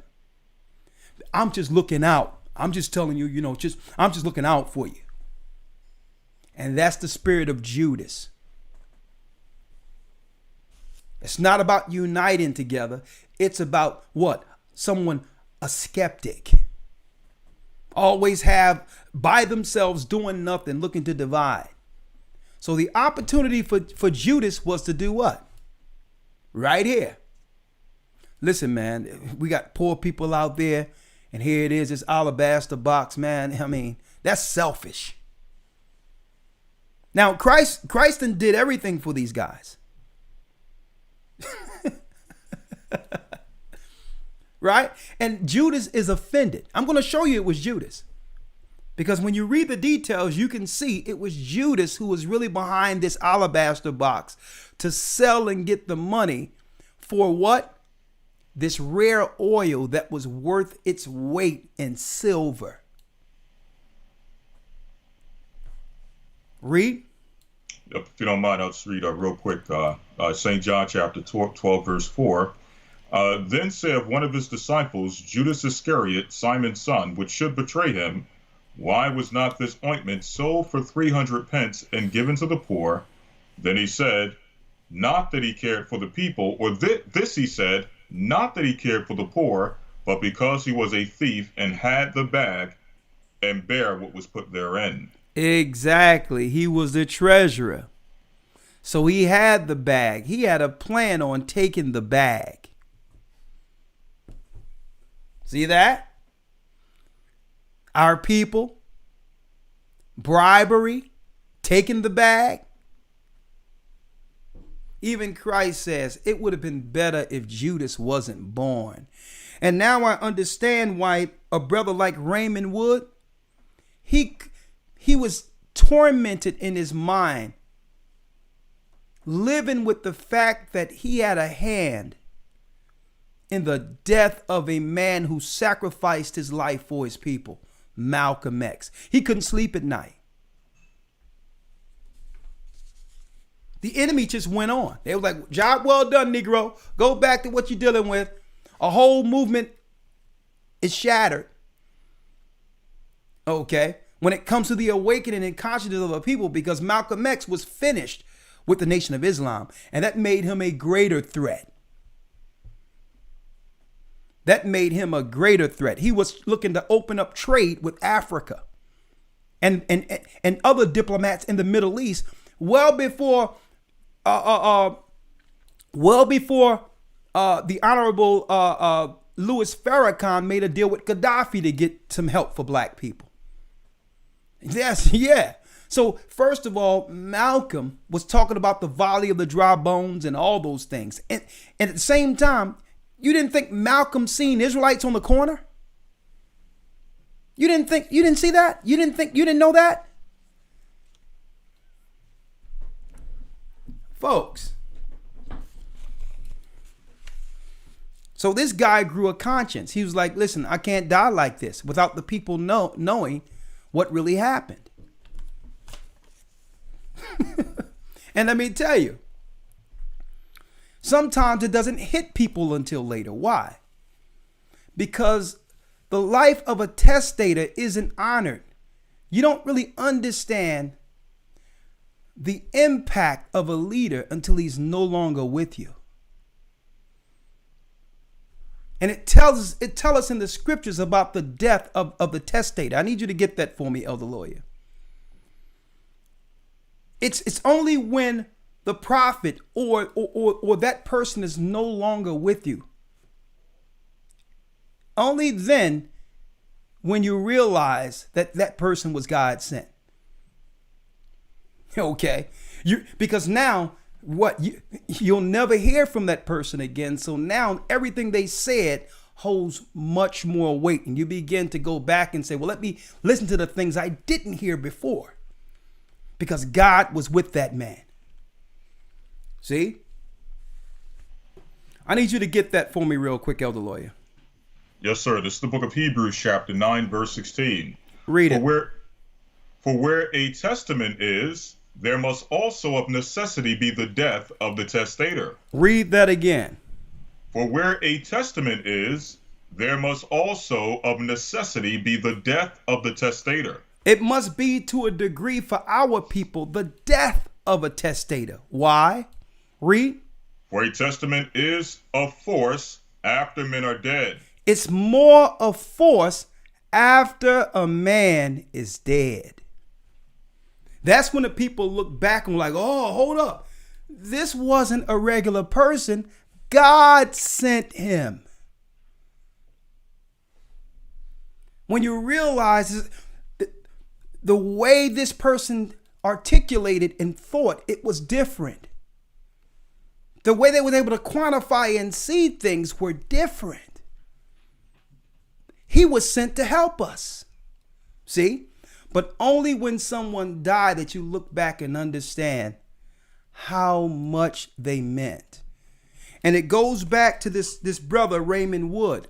He couldn't live with this on his conscience. He couldn't die knowing, without confessing his hand and killing someone who meant so much to us. Because he realized, in hindsight, it wasn't worth it. It wasn't worth it. Let's go now. Let's go back to where you were. St. Matthew chapter 26, verse number 7. Read. There came unto him a woman having an alabaster box of very precious ointment, and poured it on his head as he sat at meat. And when his disciples saw it, they had indignation, saying, to what purpose is this waste? For this ointment might have been sold for much and given to the poor. Come on. When Yeshua understood it, he said unto them, why trouble ye the woman? For she hath wrought a good work upon me. For ye have the poor always with you, but me have ye not always. For in that she hath poured this ointment on my body, she did it for my burial. She did it for my burial. He says, I'm about to die for you all. And you worrying about a little change. Christ understood the same time that woman came in, the Pharisees and scribes, his own people, were conspiring to kill him. And he understood this, that she was anointing him for the burial. So the Most High had these ointments that were saved since the creation of the earth. Just totally working in the earth for the burial of his son. Christ understood the magnitude, the understanding of why that woman was there. But carnal men, they smelt that oil and realized, guess what? This is some of the richest stuff the earth has ever witnessed. Judas is sitting there saying, you know what? I'm about to get paid off of this. So here it is. He go to the more impressionable in the hallway. Man, I don't know why. It seems like everything is about him. There's poor people out there suffering, and yet he got to get all this. I mean, man, listen. You know how much money we can get off of this to help the poor? When really he had a plan, according to the Bible, to steal the oil. Taking the bag. And this is one thing Esau knows. When reading this history, understanding history is replete. There would always be someone within our community that will take the bag, and they know it.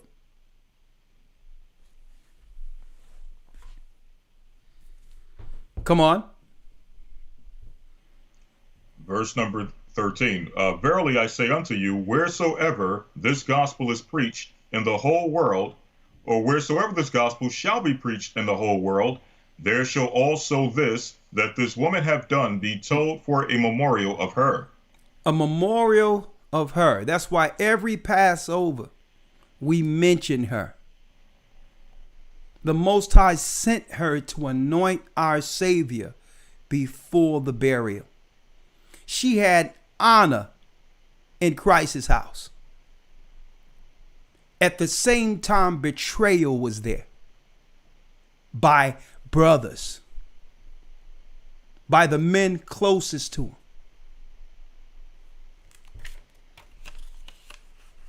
Then what happens, Elder Lawyer? Yes, sir. Verse 14. Then one of the 12, called Judas Iscariot, went unto the chief priests and said unto them, what will you give me, and I will deliver him unto you? Look, and they, right after that, he leaves and say, you know what? He goes to the people who are conspiring against Christ, knowing how they feel about him. That's your politicians or your secret unit in New York, like we read about. Sitting amongst city council and saying, well, listen, how much will you give me? Because I would have made a whole lot off of that oil. Christ have offended me. That's what he's saying. How much you will give me? I'm not going to take no loss because of him. See? That is the moment Satan be looking for. That moment when you are over emotional and out of your mind. And this is why Judas couldn't live with this. After he seen what he did and the outcome of it, he ended up killing himself. He hung, and once he hung, something tore his stomach and all this stuff just gushed out all over the places. He died. He died a miserable death. He couldn't even live with himself. I mean, can you imagine? Giving up Malcolm is enough. Giving up Martin Luther King is enough. Giving up Fred Hampton. All these things in itself is evil. But imagine being the one, the forerunner of all Judases, being Judas, who's behind giving up the Son of God. And you have to think about this, because now we can apply this. Christ says he had to go or the Holy Spirit couldn't come. So that now his work can be multiplied in the earth where there's many Christs. And every time we betray a brother, we're betraying him. Every time.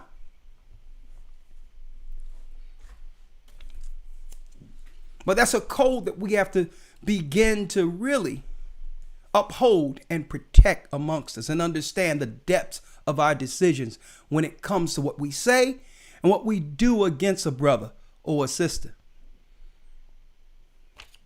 Finish reading. St. Matthew chapter 26, verse 15. Yes. And said unto them, What will ye give me, and I will deliver him unto you?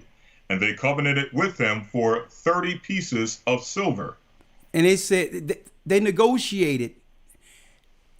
And, you know, I don't know if I can use this term, Jewed them down for 30 pieces. Read it again.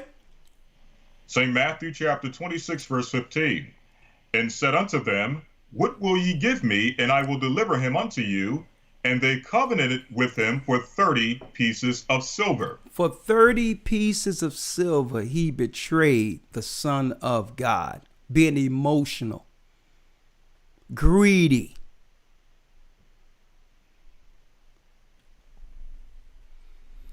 You know what the deep thing about this is? If he wanted some money, he could have just asked.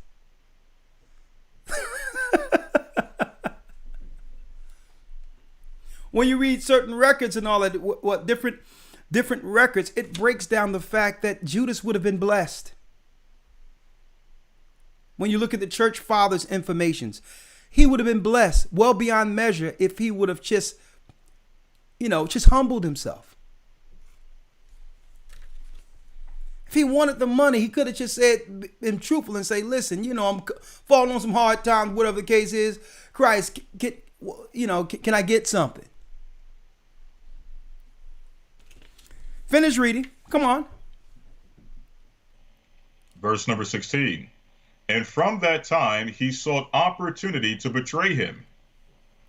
And from that time on, he sought opportunity to betray him.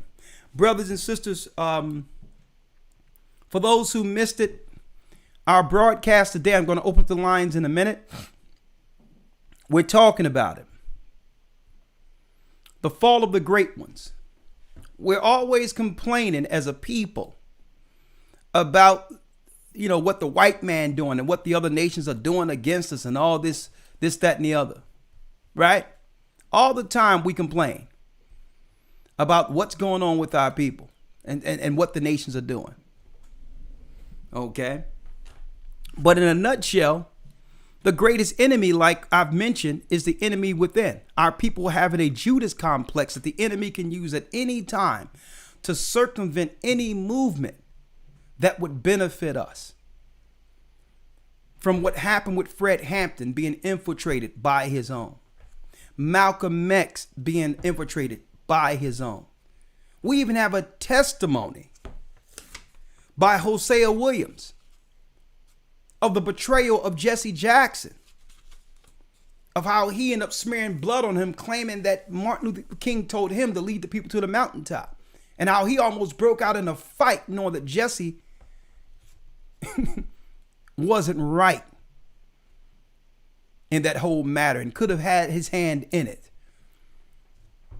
And then Jesse, right after Malcolm was killed, got out of there and flew to Chicago with a shirt on it with blood on his shirts so that he could become the next face of the civil rights movement.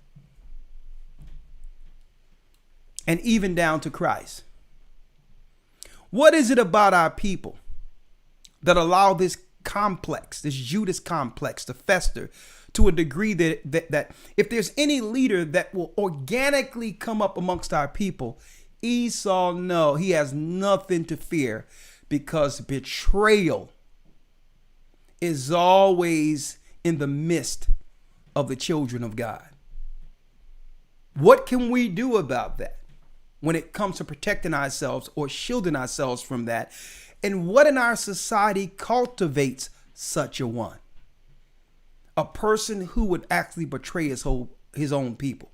How were they cultivated and made in our community? Can we highlight that? And what are we to do about them? Elder Lawya, Jeremiah 2:14, Matthew 12:24. Then I'll give you the floor. I'll make some announcements, then open up the lines, because I really need to hear what our people have to say about this. Yes, sir. Jeremiah 2:14. Let's read it. Yes, sir. Jeremiah chapter 2, verse 14. Is Israel a servant? Is he a homeborn slave? Now, listen, that's a good question. Because for those of you who missed it, I asked a question earlier. The question I asked was,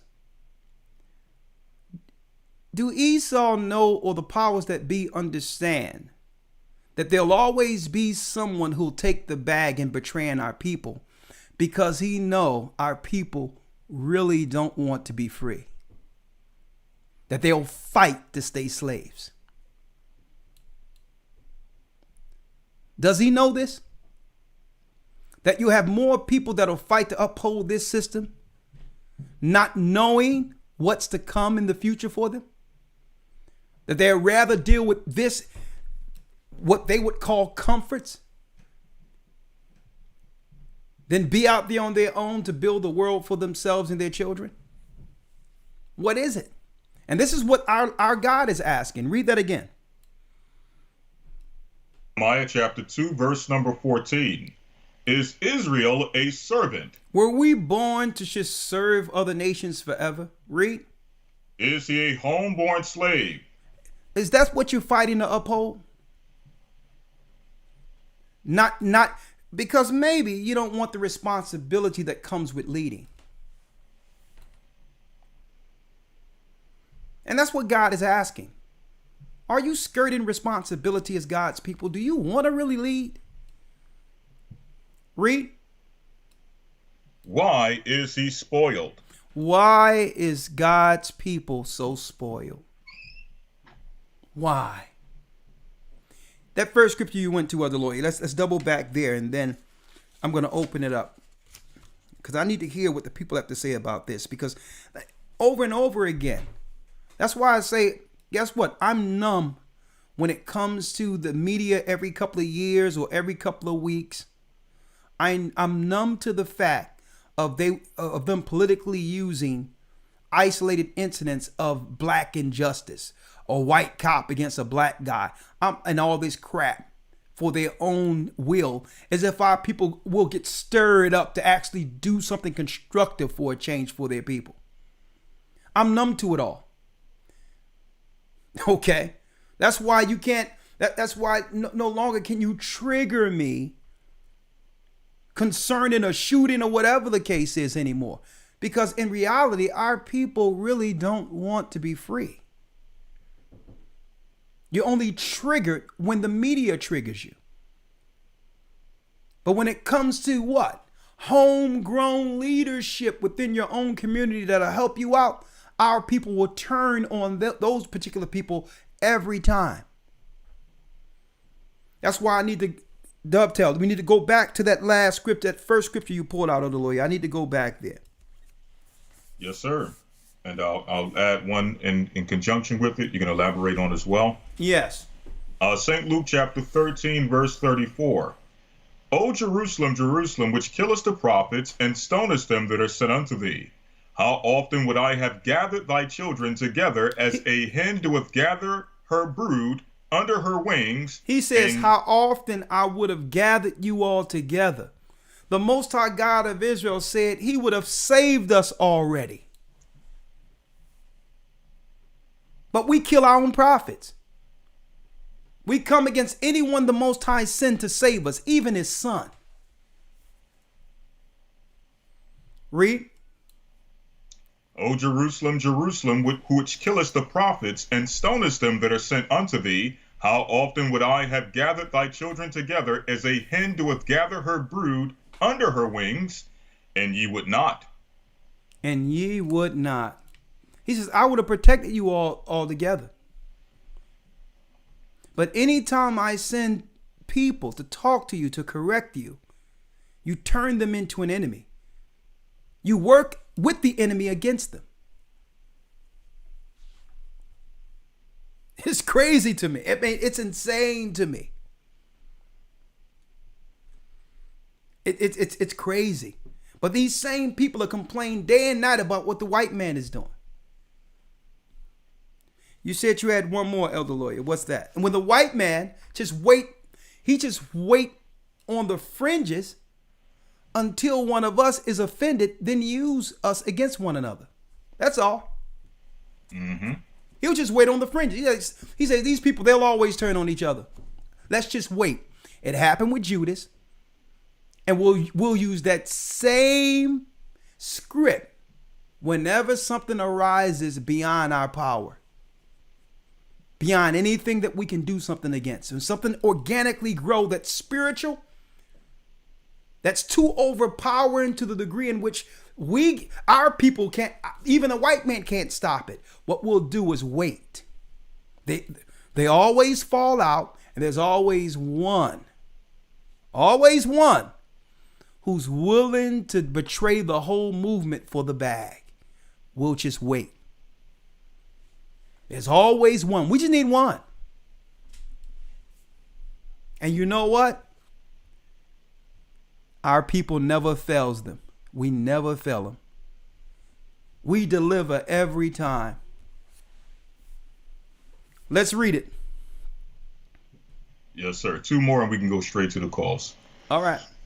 All right, Matthew 21:35. And the husbandman took his servants and beat one and killed another and stoned another. Again, he sent other servants more than the first, and they did unto them likewise. But last of all, he sent unto them his son, saying, They will reverence my son. But when the husbandmen saw the son, they said among themselves, This is the heir. Come, let us kill him, and let us seize on his inheritance. And they caught him and cast him out of the vineyard and slew him. When the Lord thereof of the vineyard cometh, what will he do unto those husbandmen? They said unto him, He will miserably destroy those wicked men, and will let out his vineyard unto other husbandmen, which shall render unto him the fruits in their seasons. One last scripture, St. John 19:14. And it was the preparation of the Passover in about the 6th hour, and he saith unto the Jews, Behold your king. But they cried out, Away with him, crucify him. Pilate saith unto them, Shall I crucify your king? The chief priests answered, We have no king but Caesar. See that? We have no king but Caesar. See that? This is why our people, even our religious leaders, pastors, will reject the true principles and teachings of Christ. And would actually, believe it or not, push the Bible out of the way to take a picture with Joe Biden. This is why. Because with upholding the Bible and teaching it comes responsibility. And usually, sometimes with that responsibility comes what? It comes the knowledge of knowing that you may have to suffer like the prophets, like Christ. And a lot of these so-called leaders who claim they were called weren't called, because if they were called, they would be willing to put their life on the line for the truth, instead of pandering for Caesar. And I said also earlier, one other thing, that if they can't find, and usually it's easy, if they would like to, they usually could find a patsy or some type of guy, someone in jail or someone who they'll go to jail and say, well, listen, do you need we can cut your sentence short. I need you to go and join this church or join this organization and get in right with this person and just give us information. That's one way they do that actually, that's documented how they do things, right? Here's another way they do things. If they're not getting the results quick enough, they would use the media and misinformation to actually demonize. And I'm going to show you why they do this. I'm going to show you, look at your screen real quick. On your screen, let me get rid of this. Here's a letter where Raymond Woods admitted that There was an orchestrated effort that he was a part of as an informant with the police department. You know, he had a hand in the death of Malcolm X, which led to Malcolm X's security being locked up a few days beforehand, before he was killed in the Audubon bedroom. And he needed what? He needed to clear his conscience before dying. And also he needed to relieve the families of the brother who was arrested and who was suffering in jail and all that for years for a crime he didn't commit. Right? That's one thing I showed earlier, but let me show you this real quick. Here's another thing they do. They'll use the media to plant seeds. And I'm going to show you how they use this. This is all COINTELPRO work. Jersey City shooting. Now I went through this, but it has a special significance in what I'm bringing out right now. Jersey City shootings. Who are the black Israelites, black Hebrew Israelites? So this would make you believe this headline that black Hebrew Israelites shot up something in Jersey City. Now, even though those who are Israelites have never called themselves black Hebrew Israelites, that's a stupid term. No one say, I'm a black Hebrew Israelite. Nah, we're Israelites according to the Bible. It so happened that all the people in the Bible, the 12 tribes, were people of color, black people. But see, you have to understand the trickery of the sorcerers, the synagogue of Satan. See? Oh yeah, I'm studying them. Anyway, I've studied them. The trickery is through the headline, right? By saying black Hebrew Israelites, that trigger those who remember black movements or what you would call black nationalist movements like the Black Panther. So they have to use that black in there. It's all part of their psychology, their sorcery.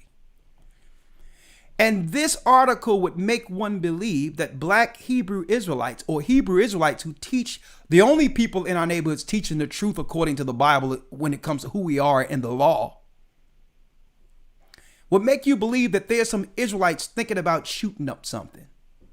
Now, let me read this real quick. Now, check out this article. And I'm going to show you the trick. And that's why Brother Malcolm mentioned, be careful with the liberal media, because they'll make you believe that the truth is a lie and that the lies are truth. Right? Through their print, through their media. Look at what it says here. Jersey City shooting hate crime, domestic terrorism, says Mayor Fallop.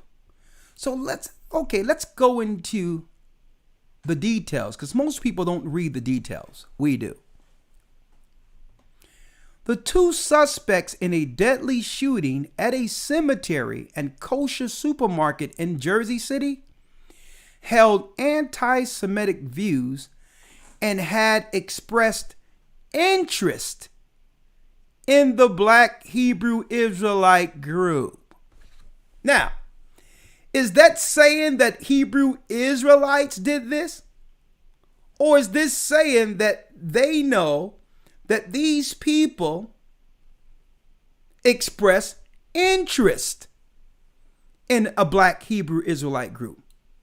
And what exactly is their example? How do they define expressing interest? Could it be that if this even happened at all, that these guys on their computers favorited a video from a Hebrew Israelite?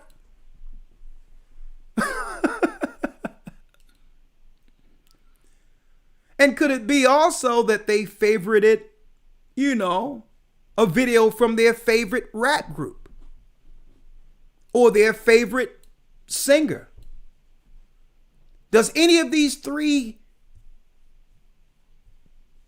platforms have to do with them making an individual decision to shoot or rob something? Or could it be that they just wanted to rob something?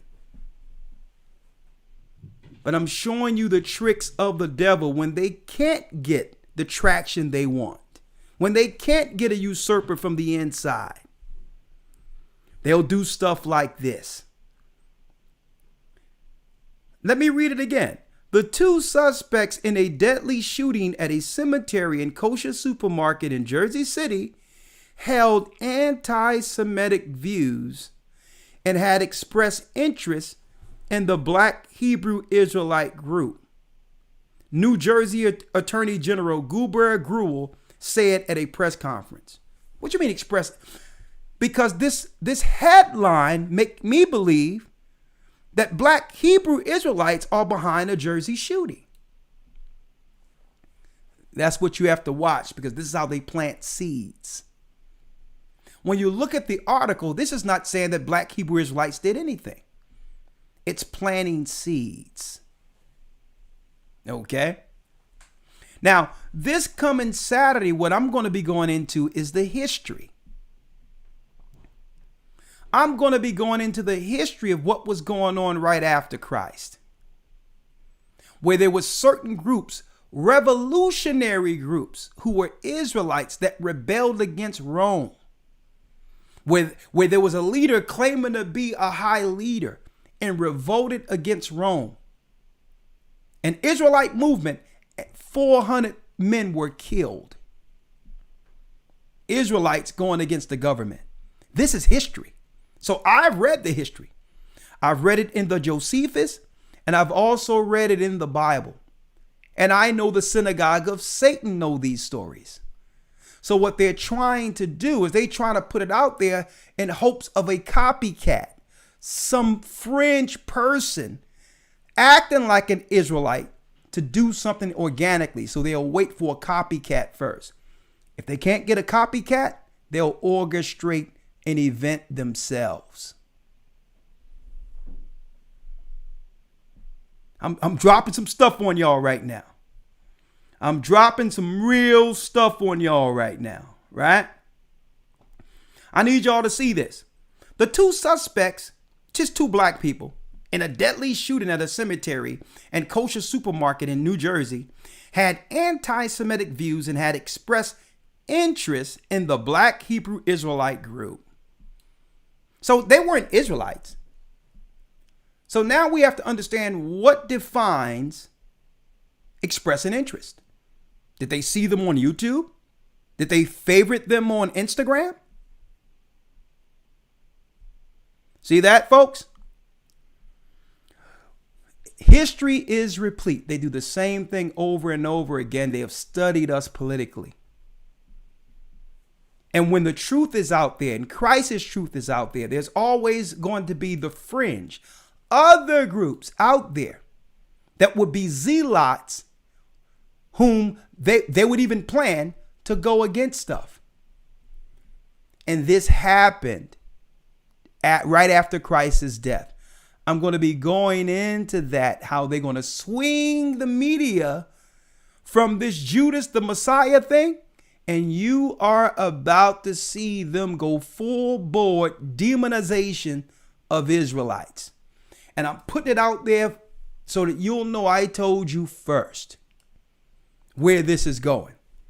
Because there's no threat anywhere out there of the Black Panther and all that. Black Panthers have already been infiltrated. That's a Jesuit government-controlled apparatus that does nothing for the black community. Okay? There is no new Black Panther. After Huey Newton, after those guys were gone, it's over. They're using the black term and putting it out there. The Black Messiah, Judas, and all this stuff is because, that's right, it's about to be a full transition in demonizing Israelites. And guess what? You best believe something is cooking.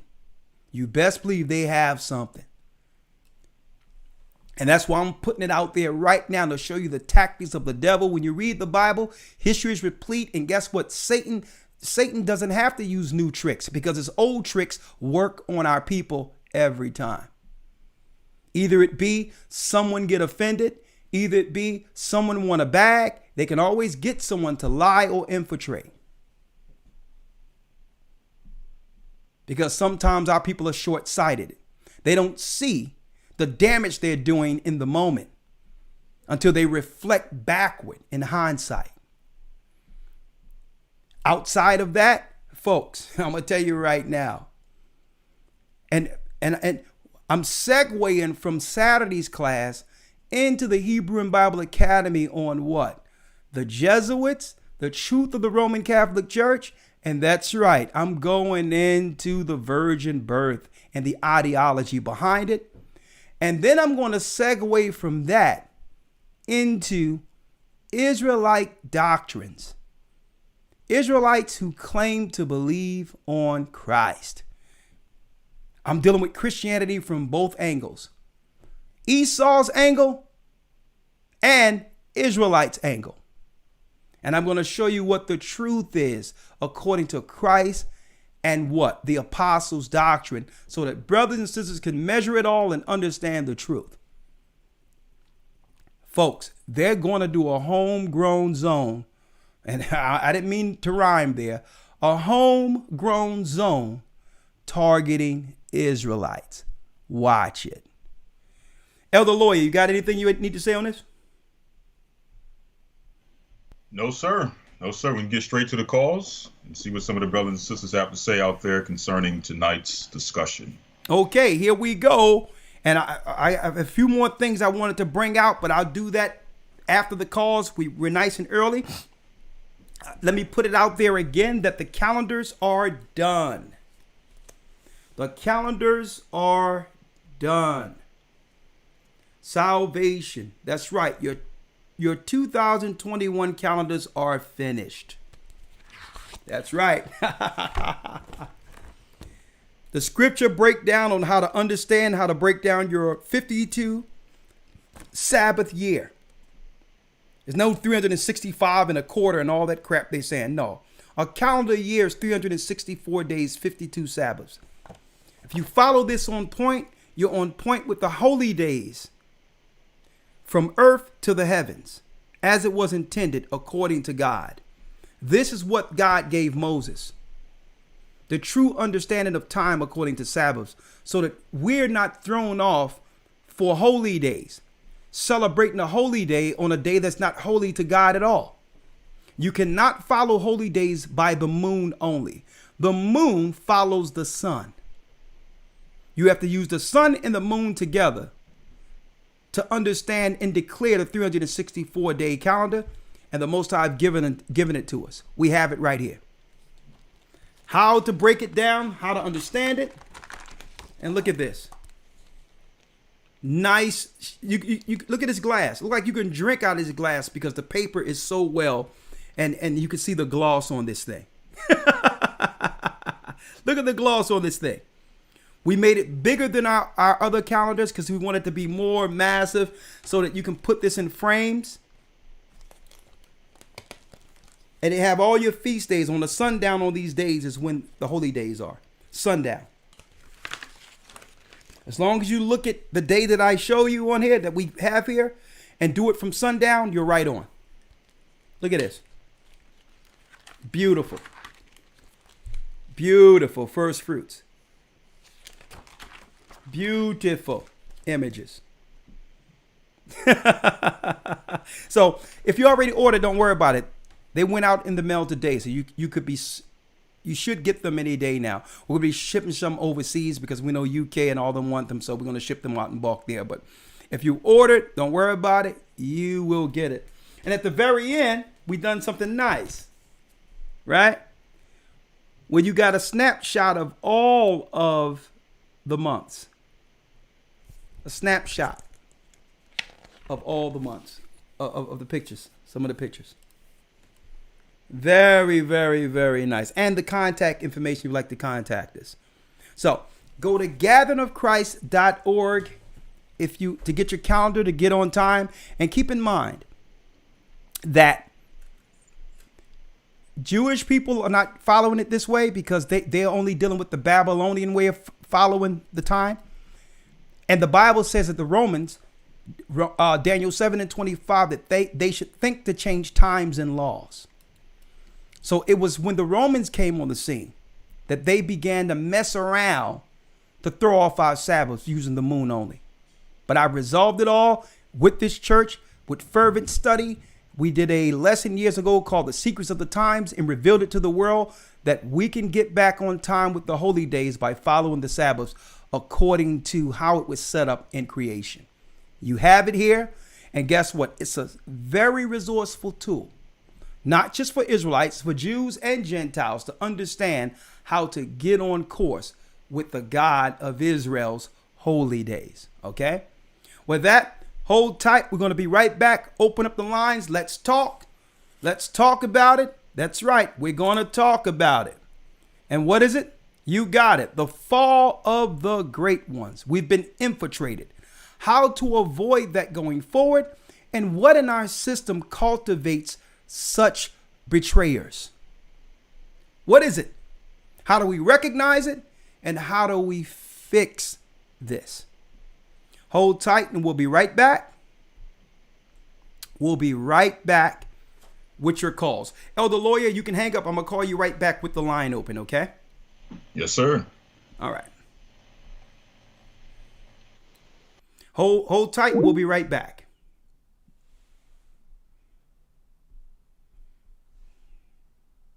The Bible. Is it hard to understand?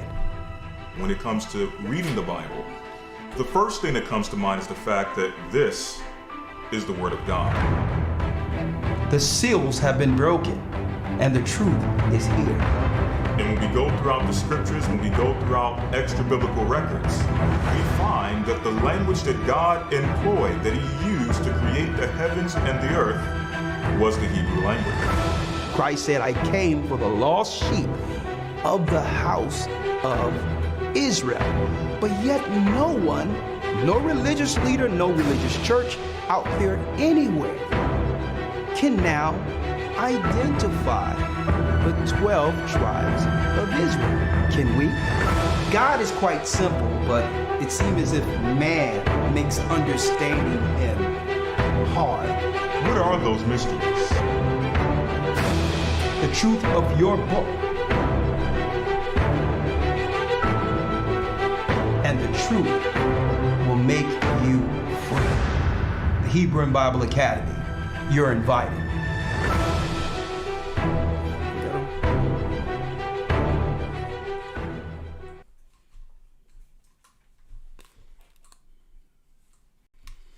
Oh yeah, we're going into the Jesuits this coming Sunday, the Hebrew and Bible Academy. You don't want to miss that one, right? All right, so let me call in. Give me 1 second. Work with us, brothers and sisters. I'm going to call in the line now. I'm going to call in the line. 1 second. And I'll take your call. Please make sure when I take your call that there's nothing playing in the background, please. 1 second. All right, let's see. There we go. 1 second.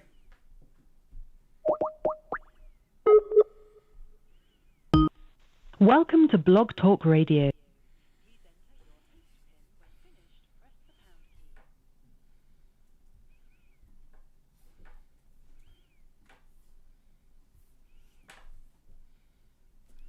One second. I'm sorry, but I did not hear you press at least 4 digits of your PIN number.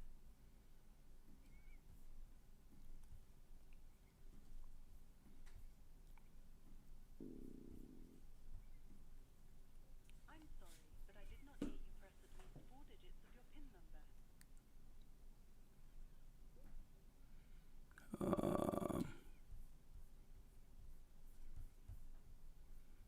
Okay. Thank you for using Blog Talk Radio. Goodbye.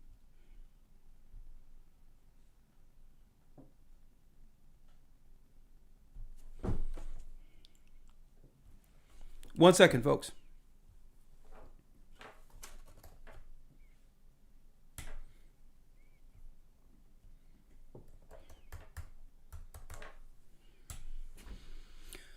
All right, there we go. There we go. There we go, studio. Here we are.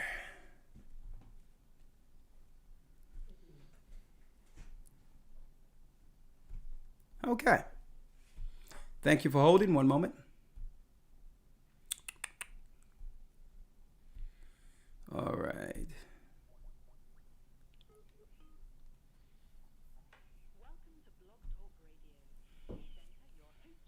All right. That's right here. All right. Okay. Let's go.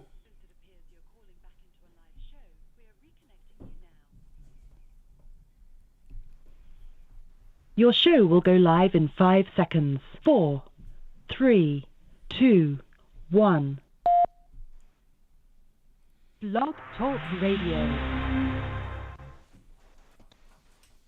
Okay, we're live with the broadcast. That's right. You got it. Brothers and sisters, thank you for your participation. We're here. The fall of the great ones, a great people without direction. We complain every day about what's going on. The white man doing this and the white man doing that, and no justice, no peace. We've been oppressed by the government that's out to get us, the man, white supremacy. Yet when truth arises in our community to unify with a plan to help our own in the spirit of freedom, it's our own that are used as a destructive tool by the enemy to infiltrate or to eradicate any progress made. Look at what happened with Ice Cube. He had a plan with Black America, and guess who was the greatest total opponents and destructive people against it? From Christ up until the present time, until our present time, this evil spirit exists amongst our people. Let's understand that spirit of betrayal in order for our people not to complain about what our people are doing, but in order for our people, the children of God, to rise beyond what we coined this evening, the Judas complex. Okay. All right. Let's go down the line and let's make sure you get your points together. Please, brothers and sisters, be patient. And don't be fumbling all over the place. Come on now. We need you on. We need you tight. We need you to get it right. And hit 1. Make sure you hit the 1 if you have a question or comment. All right. And let's see. I think, okay, 330 area code. I see you there, Sunshine. I'll get you a little later because I know that you have your hand on this on the speed button.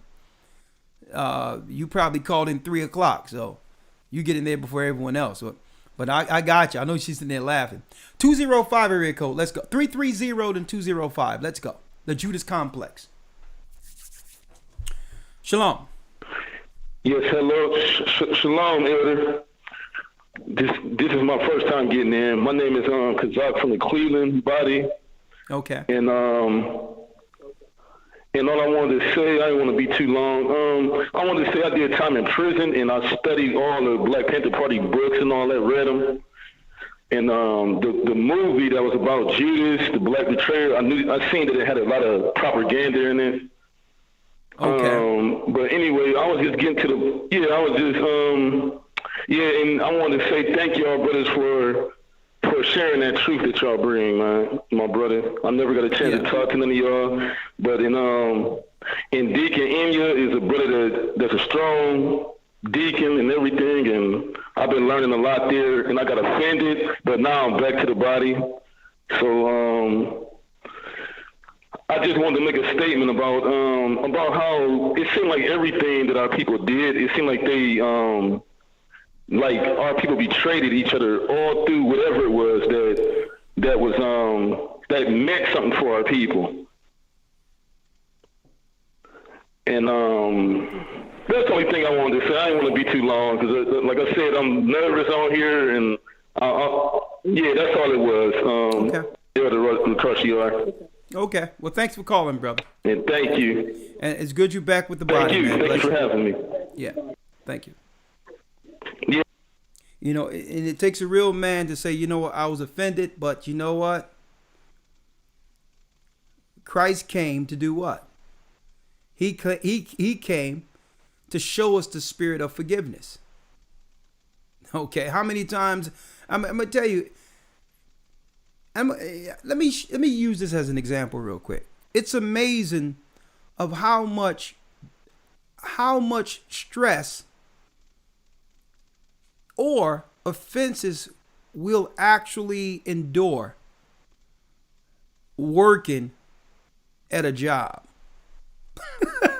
It's like we know the outcome is our paycheck. So, you know, the boss can offend, the boss may say this, the person may say that, but we learn how to have tough skin because what? We want the outcome, the paycheck.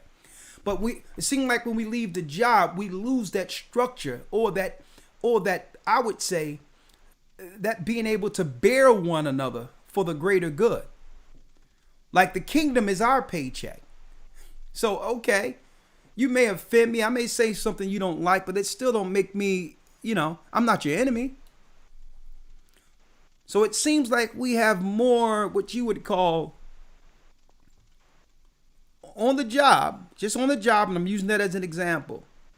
We can bear more strife, offenses, and all that for that paycheck. But yet all of those principles go out the window when we're dealing with one another. So I wanted to put that out there. Let's get the next one. 205 area code. All right, let's see. 205. The Judas Complex. Let's talk. Hey, how's it going, Elder? It's going well. Your name and location? Daryl, calling from Birmingham. Talk to us. If our people was to get some backbone, say like when they get jammed up and they go back to the camp to infiltrate, instead of them saying, well, I just got jammed up, this is what they trying to do. What y'all think we need to do to get in front of this, to flip it to where we won't suffer as much as if we didn't say nothing and we did get jammed up and everything did fall apart? See, so we had more people like, go ahead. See, there's many ways we can learn from that, right? But to some degree, there's really no defense you can have when it comes to that spirit of betrayal creeping in. Like I'll say this, I'm more of like a recluse when it comes to outside of the holy days and being around. I try to keep the people I'm around very small. Okay. Because and still anyone can get offended at any time and Satan can come in. That's the way it works. But at least, you know, I do as much as I can to keep who I'm around daily a small group. All right. Because what I notice is that what I notice in our people, okay, and I can only go by our people because that's who I'm around. Okay. That's why I'm not blaming our people by saying that, is that brothers and sisters, and I can understand it so, and they have an idea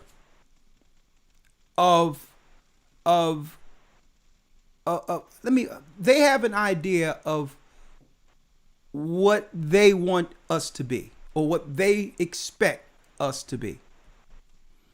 Right? And what happens is if you're not fulfilling that idea, not understanding exactly what they're thinking, you can offend a brother and sister without doing anything, just by not doing what they expect you to do. Okay. You understand? I got it now. Because people have an idea after not seeing you, being around you, may see me on YouTube or see me, whatever the case, and have an idea of they have expectations of me. You understand that I couldn't begin to understand what that is. But because I'm not fulfilling that being around them, I've had people be offended over little stuff. You understand that? And then I look back at it in hindsight and said that I mean, was it worth it? I'm still a person, you understand? Or if I grew up with you and we grew up together, and I would understand what your pet peeves were and what offended you, I would try to walk circumspect, knowing your pet peeves. But it seemed like we don't give each other that latitude, the benefit of the doubt. And because of that, I have to protect myself, because I don't, and we have to protect each other. Even though you would like to expand and be out there amongst everyone all the time and all that. But I'm going to tell you, man, we have to preserve the work. We have to preserve the work. I appreciate calling in, man. And I want to thank you for the shirts we received on Purim Day. Yeah. And, man, my family was really happy, man. And I really love them shirts, man. Well, thank you. Bless you, brother. And thank you for supporting the work, brother. Anything you need, give us a call. And guess what? There will be offenses. Offenses going to come. But let's exercise this spirit of forgiveness and knowing that our people, we need to give our people, as much opportunity as needed, understanding what we've gone through. We just can't write off our people, because really, at the end of the day, we're all we got, right? Well, thank you, brother. Yes, sir. And I'm still learning, man. And thank you for coming back, brother. Thank you. I appreciate it. All right, shalom. Yeah. All right, 228 area code. Anytime you want to jump in, Elder Lawyer, you can. 228 area code. Let me see here. Moss Point. Brother Hayes out of the Moss Point body. Shalom. Shalom, talk to me. Yeah, I grew up in, I want to first let me thank you guys for doing everything that y'all doing. Elder Rawchaa, Elder Rawchaa, I finally took that dip. And I feel like a whole new man. That's good. But I want them 80s things. I grew up in the 80s. And what I noticed is, in our generation, a whole lot of propaganda. We really didn't get taught to be held accountable to the stuff that, come out of our mouth. We really didn't get taught to bridle our tongues. But it's understandable knowing that our parents was deceived as well, So I think it's it's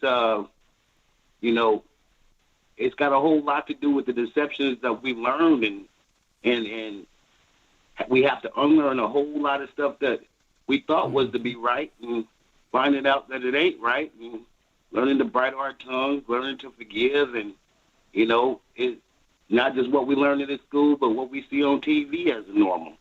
When you go to these movies, and the movies today, just like the ones in the past, the first thing they do is show you your own people robbing, stealing, killing, looting, and that ain't even the truth. But the first thing you do, is when you see your people, you get nervous and you lock the door. And this is what I grew up with. So it's like you go to a business area, and you see a bunch of white folks. You ain't think twice to lock your door, but because of the movies that they show you concerning your own people, and I'm from the hood, live in the hood, the first thing you do is learn a mistrust for your own people. So it's got a whole lot to do with the propaganda that we grew up in, and not only that, not learning to bridle our tongues like the word tells us to, and forgiveness, not being able to forgive or hold ourselves accountable. So it's what you guys is doing is phenomenal, but we have to unlearn the things that we thought was right. Yeah, and It and you know what? It has to come a time, and I hope that I think the Most High is bringing that time around, where, yes, sir. where brother, you know what would work if we were to just stop, stop altogether and recalibrate. Yes, sir. Self-reflect. Yeah. Because I can point to a few things and say, well, okay, if we can get these things together, Just a few things. Right? Just a few things. Yes, sir. We can begin to turn this curse out of the curse into a blessing. A few things, like one. Right? Mm-hmm. We need a code. And I say that code is the law of God, the Bible. The laws. Yes, sir. Yes, sir. And we need to be able to execute and respect that code one amongst another, starting with everywhere. In our neighborhoods, no witchcraft. Yes, no, listen to me. No witchcraft, no tarot cards, no astrology, nothing pagan. Okay, all of that out of the way. Mm-hmm. No overindulging in alcohol, no marijuana, no drugs, no drug dealing. Mm-hmm. And we must hold each other accountable to keep our families together, where no one is getting with anyone unless a father is giving away a daughter. Because back when I was coming up, a father would hold the son-in-law accountable. So we need to get back, and that was all scripture. We have to get back to that. Because women feel, they deal with the emotions. So it's how they're feeling. It was the father to look at the family constructively and say, well, look, no, it's my legacy. I'm giving you away to build a legacy and to also respect the legacy I've given you. So it must be a whole different calibration of a nation. And I feel that the Bible is the answer for that. But it's so true. Yeah, but a rendition must happen. And I believe what's going on right now with the coronavirus campaign and the reset, what happened last year, guess what? That was a reset where everyone had an opportunity to reflect, not understanding what the future is going to be. And now under the coronavirus and all this stuff, it's the rendition. People are being put down. And I believe at this point, we have enough time to sit back and reflect and say we're going to get on code. If young boys, I got to place you on hold. If young, thank you, brother. Great call. A matter of fact, let me bring him back. I'm going to let you have the last word. Yes, sir. I'm here. Hold up. I'm going to let you have the last word. I think. I'm going to let you, let me say this. Yes, sir. If brothers get on code, stop selling drugs, and now we look at alternatives to supplement what you would make on the corner, to take your entrepreneurship mentality into a way in which you can be proud of your work. These are the things that mentors and brothers, and I feel the Bible can provide. And what I want to use as an example is not that I agree with everything that Ice Cube was about, what he dealt with, but it's one thing to be a gangbanger and talk about all this evil stuff of what you doing in the hood out of Compton and all these things, but to come back and say, you know what? I'm going to become an asset for my people. I can't change who I was as a kid. Amalek used me because that was the music that could harm my people. But now, to make amends, I'm going to come up with what? A plan for my people. And then, guess what? And what was overlooked is right before that plan for Black America, he was in the news for actually coming to the knowledge that he was an Israelite. And see, something is going on, something is changing. So that's an example of someone who came from nothing, who was a part of the street life, who promoted the street life through his music and became successful from it. And I believe that young men can look at him and say, you know what? I can take a shortcut. I don't have to go through what Ice Cube did, because what? I can learn from those negatives. And I can look at who Ice Cube is, becoming an entrepreneur, someone who's actually dealt with films, whatever the case is. And now I can take this mindset, because don't forget, it was the street life that led him to the mentality on how to move and shake. Young men, it's time for you to get off that corner and use that mentality and understand that the world is your corner. And you can work positively Yes, with sir. that entrepreneur mind to free your people. Get on that corner and teach the Yes, Bible. sir. Okay?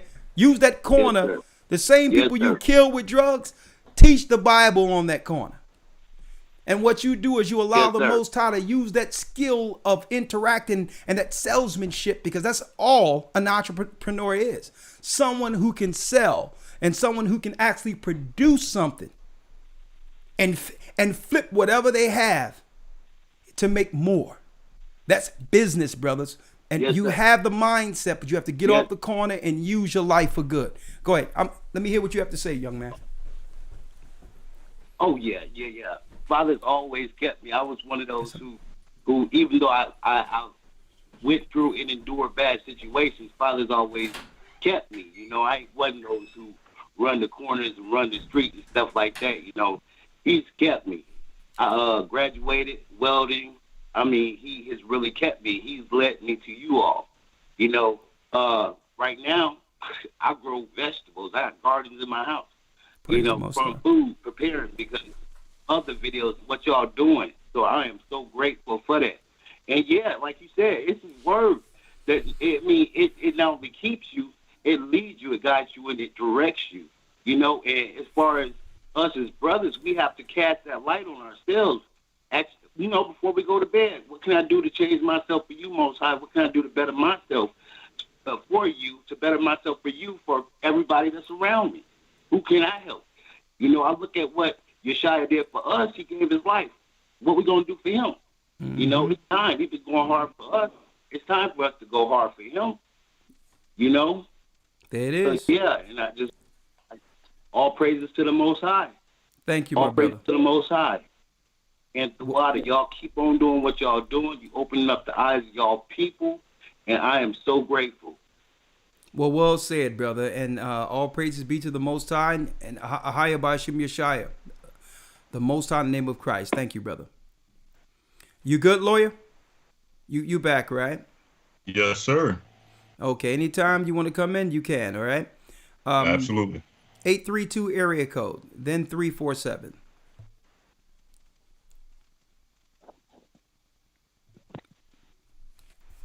Hello? 832 area code, you're live. Marcus Witt. Hello? Yes, you're live, my brother. Oh, okay. How you doing, Elder? My name is Marcus. I'm from the Houston Body, man, and I just wanted to say all praise to the Most High, Ahaya, Ahaya, man, and his son, Yeshua the Christ, who died for us, man. And that's it, man. I said what I wanted to bring to the attention, man, in reference to the spirit of Judah, is that for lack of a better term, he was in the mix as far as, how close he was to Christ, and they were still able to turn him, just in, and that's just in reference to like spirits that's contrary, to the Most High and things of that nature, man. So that just kind of, it kind of blew my mind. Yeah. Well, thank you, brother. Thank you. All praises. All right. Yeah, thank you. All right. All right. All praise. All right. And what I notice, and even highlighting Judas, him getting offended because, when Christ was being anointed with that oil, he had a plan with that oil to make money off of the oil, but yet he never came to Christ and told him the issue, the fact that he wanted the money, whatever the case might be. This is what happens in offenses when it comes to our people. They have intentions, things they would like to do, and they expect others to know what that is. And when they don't get the outcome intended, sometimes our people use that as an offense and turn on their own people. So I'm putting that out there to say, well, listen, we all have weak points. Satan understands what those weak points are. When we're vulnerable, when we're upset, feel offended, it's best not to react out of that offense. Nothing can come from that but death, destruction, and divisiveness. Judas had an opportunity to say, you know what? nix the oil. I don't need the money. My brother, Christ, he's more important. My relationship with him is more important than what I want right now. Satan will play on that selfishness, that individuality, what one want for themselves. Okay? And he'll use that as an offense. And that's, look, I showed the video earlier of Jesse Jackson. How there was a fight broke out between him and Hosea Williamson because Hosea Williams said, well, listen, Jesse didn't have no blood on his shirt. Okay. Jesse was nowhere near when he got shot. I was there. And he says Jesse put blood all over himself and said that before Martin Luther King died, he whispered in my ear, take my people to the mountaintop. And after that, he took that 30 pieces and grew to, that's right, to prominence as a civil rights leader for black people. Now, I don't know what happened, but there's a lot of things that can happen in those circles where Jesse could have got offended. He probably was offended because of the notoriety and the respect Martin Luther King, that's right, demanded without having to demand it. Sometimes jealousy can kick in, envy, covetousness, to the degree where you will betray your own brother for 30 pieces. The examples that we can show on the backs of Judas and the Black Messiah and others, how Fred Hampton was infiltrated by our own people, how Martin Luther King was infiltrated by Jesse Jackson, how Malcolm X was infiltrated, and learn from it. Not to blame. We can't change the past. Jesse, he can repent and be baptized and be accepted and repent for his sins and admit his wrong. Okay? Just like any of us. But what I'm saying is the enemy recognizes us. He know our emotional patterns. He know what trigger us. It's time for us to act differently. It's time for us to act differently when we're overcome in emotion. And understand that death can come from our decisions when offended. 312 area code. Hi, how are you? Are you guys talking to me? I'm blessed by the blessed, and his name is Ahaya. We're talking to you, sister. How are you? I am finally good. I'm so glad I finally got through. I've been trying to get a hold of you guys again. I'm the logistical coordinator here in Chicago, and you guys never called me. Anyways, I still like to help out. So please feel free to call me. I'm actually taking the day off tomorrow. Because right now I'm actually preparing my my little place for a refugee to come and stay here with their 2 kids. I'm giving up my little penthouse here in Chicago for a couple months, and I'm staying with family members to help out somebody else in need. Anyways, but yeah, I totally get it. I actually had a whole horrible ordeal last week with one of our sisters, Judah. Like she thought I was taking it personally and stuff, and it's just like, no, the way I have treated you is the way that the way I want you to treat me, because one, we're supposed to do all things unto as we would to Christ. So, but I guess like she just thought she was the princess of the world, and all I did was just ask, you know what, I just really need to go to the bathroom and be a human being here for the next 2 minutes, please. Hold up, sister. And hold up. Totally disregarded it. Sister, hold up. What is your name? My name is Esme. Huh? It's Esmeralda. My long name is Esmeralda. It's Esme is short. Yeah. Esme. Okay. Esme, you have a Bible with you? Yeah. I do. Hang on. Oh my gosh! Wait. Yes, wait. Oh, no, I left it in the car because, like, I'm packing here. So, no, I left it in the car because I didn't want it to get lost. Okay. But, oh, wait, I have it on my app. Hang on. Let me pull up the app. Pull up your app. Yeah, go ahead. Do you have a King James Version on your app? Yes. Right? You do, right? Yes, I do. Yes, I do, with the Apocrypha, yes. Christ is your Lord and Savior. You believe in Christ, correct? Yes. All right, go to Matthew 18 and 15. Read that for me. Matthew 18 and 15? 18, Read that. 15. Okay. Moreover, if thy brother shall trespass against thee, go and tell him his fault between thee and him alone. If he shall hear, thou shalt gain thy brother. And all right, hold up. Don't go too fast. And, don't go too fast. I need you. Okay. I need you to take that in before you go to the next verse. Take it in, absorb it, digest it, meditate with it. Because I know you mean well by telling me a problem you have between you and another person who's a believer. But if you don't go to that person and talk to me about it, that's against Christ. And we only serving there's only two masters. Either we're serving Christ in the name of the Father or the enemy, which means this person can hear you talking about them and say, well, hold up. I know who you're talking about, and that's not how it went.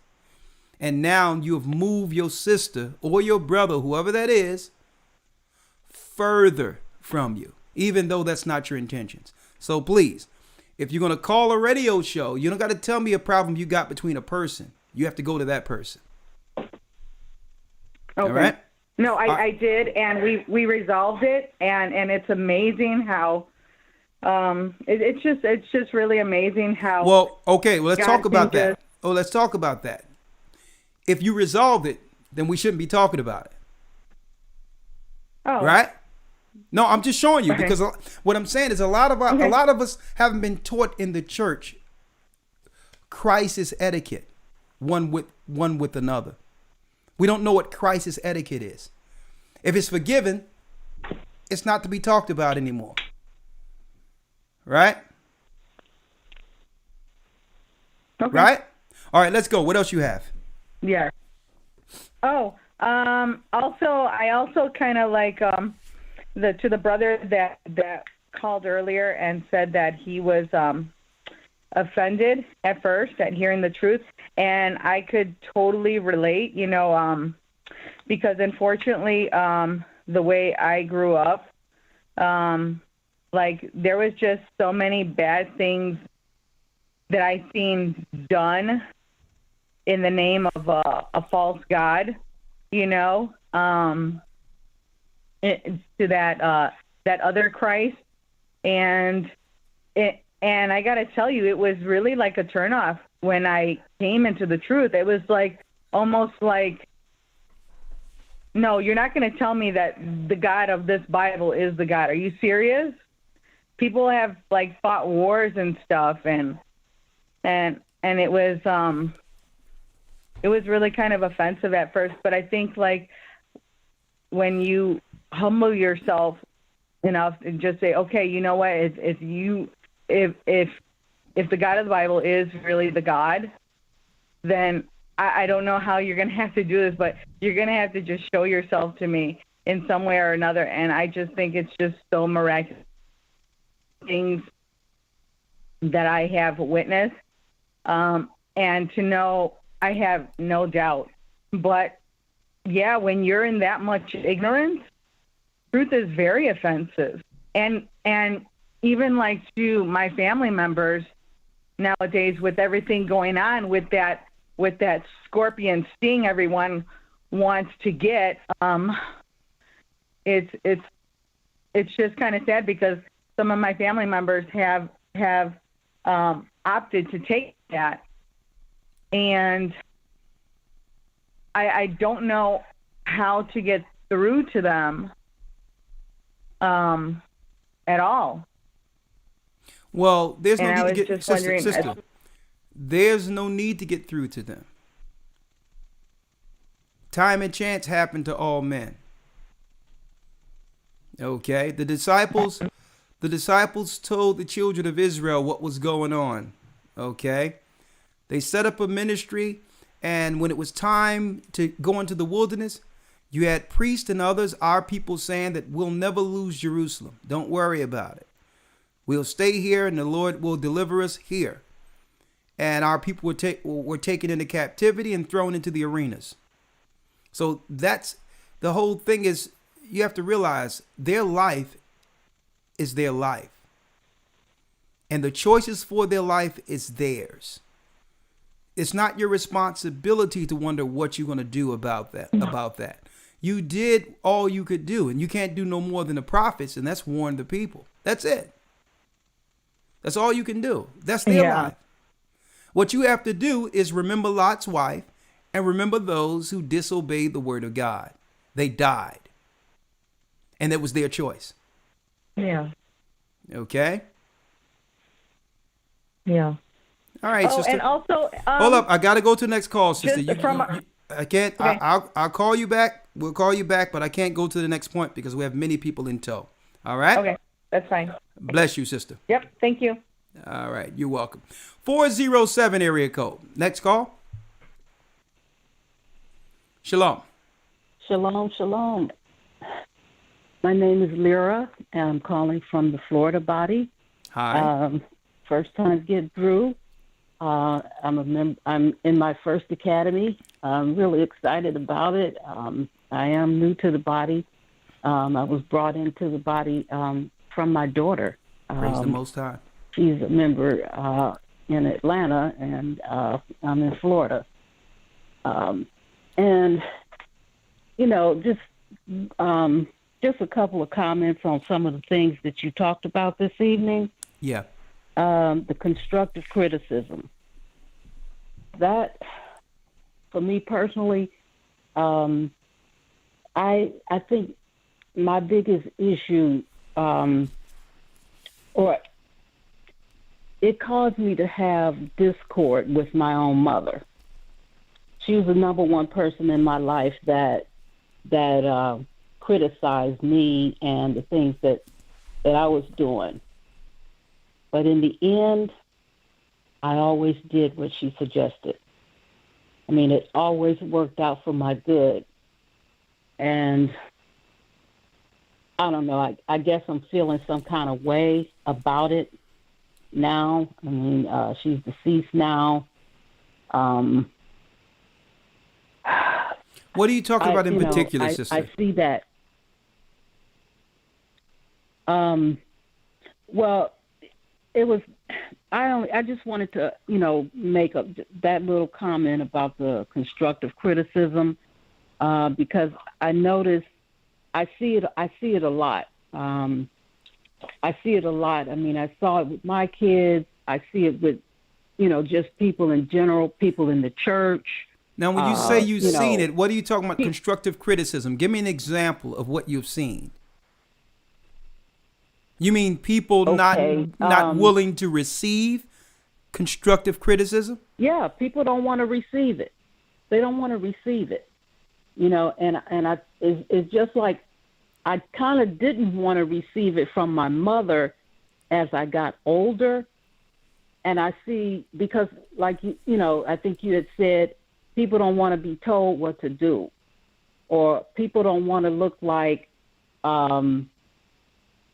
don't want to look like they're dumb, or they just, everybody wants to be seen in the best light possible.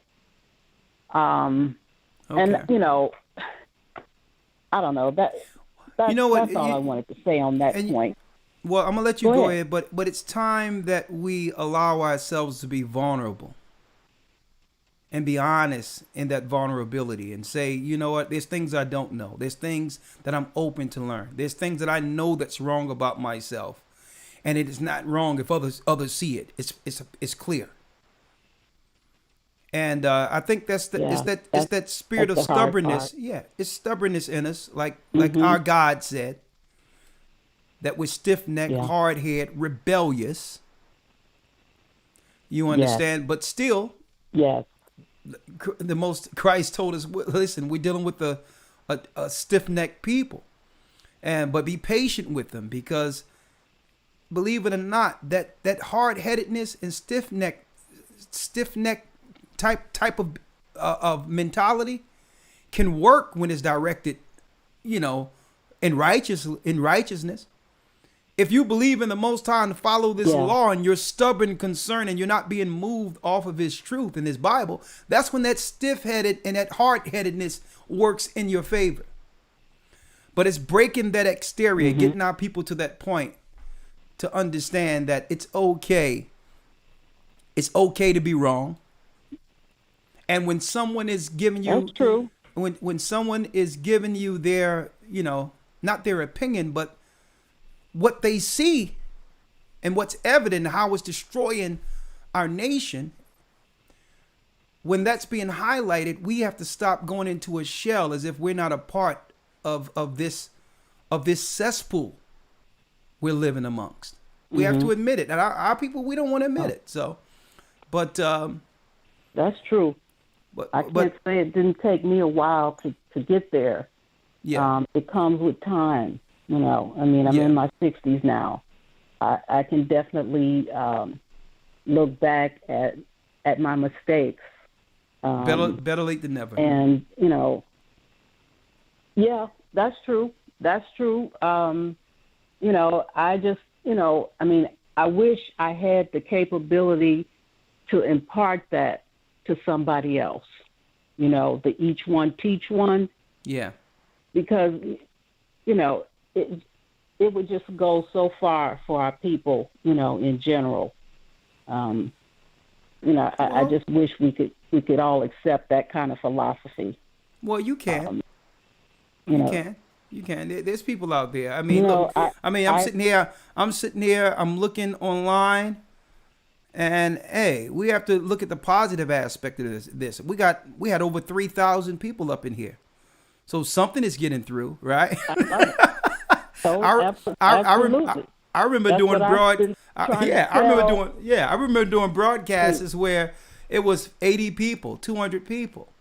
So we have to also give credit to where credit is due, where there's a lot of people who were stiff-necked, who didn't believe this at all, that the Most High has awakened. So we have to look at it that way too, right? You're absolutely right. All right. I got to get to the next call, sister. My daughter first told me about it. You can round it out. I got to get to the next call. All right. All right. Bless you. You all keep doing the work, and thank you so much. Shalom. Shalom, and thank you, sister. And you know what? That does my heart right to see even seniors, people of who are coming to the knowledge of the truth. Man, it does my heart right. I mean, because believe it or not, when I first came to this truth, started teaching, I mean, you would never see like our elders, senior men and senior women coming to the knowledge they were Israel. Growing up, we were taught even, I'm a general and I'm doing all this. And we were taught you can't put old wine in new bottles. Don't even expect them to understand. Okay, but something is going on. The Most High is now bringing in a lot of these seniors with wisdom to actually impart that wisdom on our children. And I thank the Most High for that. One thing that I was disheartened about when I broke down what I broke down this Saturday, how it doesn't matter how much in detail I go into concerning what's going on, with our people. There's this thing, if I bring out the truth of what's going on with sisters, automatically there's a pushback that I would never begin to understand. And it's like we're not attacking sisters, okay? And I don't want y'all to even think that. But we're living in a society that we can't tell our sisters anything without them getting defensive or feeling that someone is attacking them. And if that's so, how can we correct them? And I'm hearing this stuff, and and it's okay because I can expect it. But it's like we have to brace and walk on eggshells to bring forth information that can correct our society when it comes to sisters. And that's wrong. Or it's, well, what about the brothers? And it's this, that, and the other. And I'm like, well, hold up. We talk about drug dealers. We talking about gay men up with dress. We talking about guys fornicating. We're talking about guys thieving, guys on the corner doing what they don't have no business. All we talk about is what guys are doing. And not once do I see a guy call in and say, well, hold up. You talking about guys all day. Why don't you, put that up. Put that up real quick. You talk about us all day. What about the women? Thawada. What about the women? Yeah, put that tape. Oh, yeah, I knew it was loose when I put it up there. There's some over there to your right. See it? Yeah. Yeah, it's like, come on now. We're not attacking you. But if we don't tell you, who will? Esau's not going to tell you. Okay? And the criminality isn't just with brothers.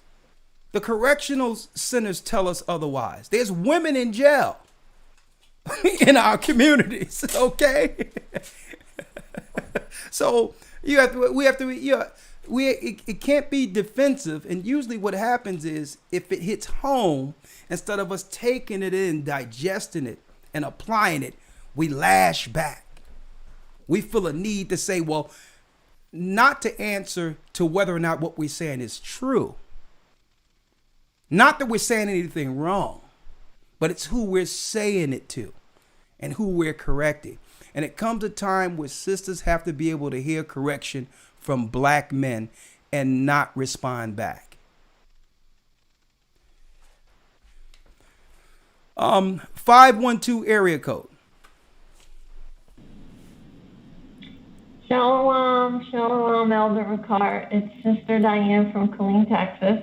Hey, how you doing? You got some raw milk?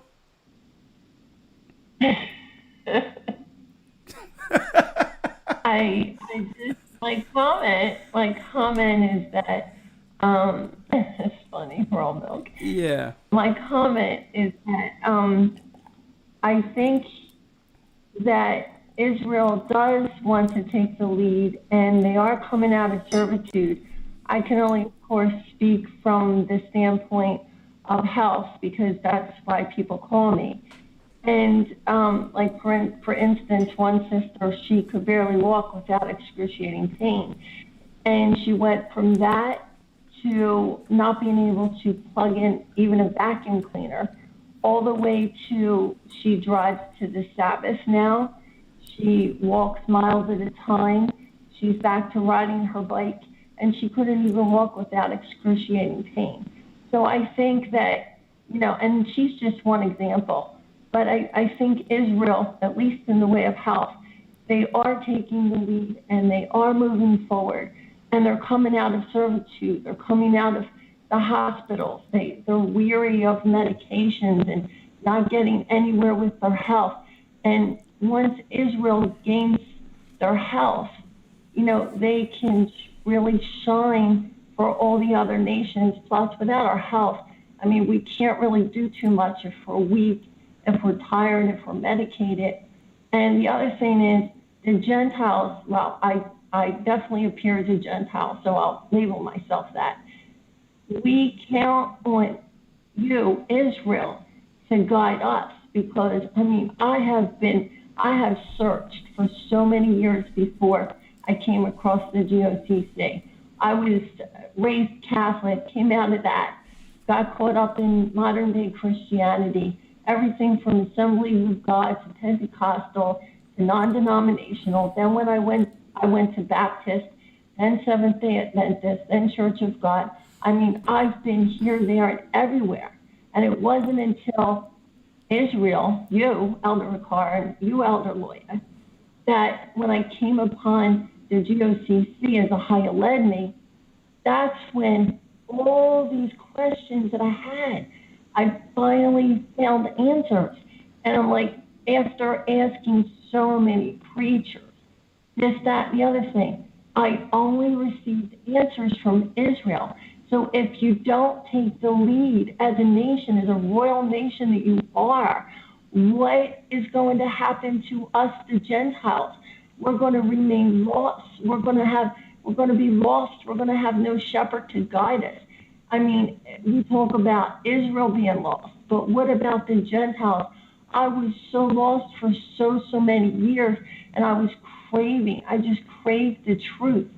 And coming into GOCC, I finally found the truth, and it's been 4 years, and I've never been happier.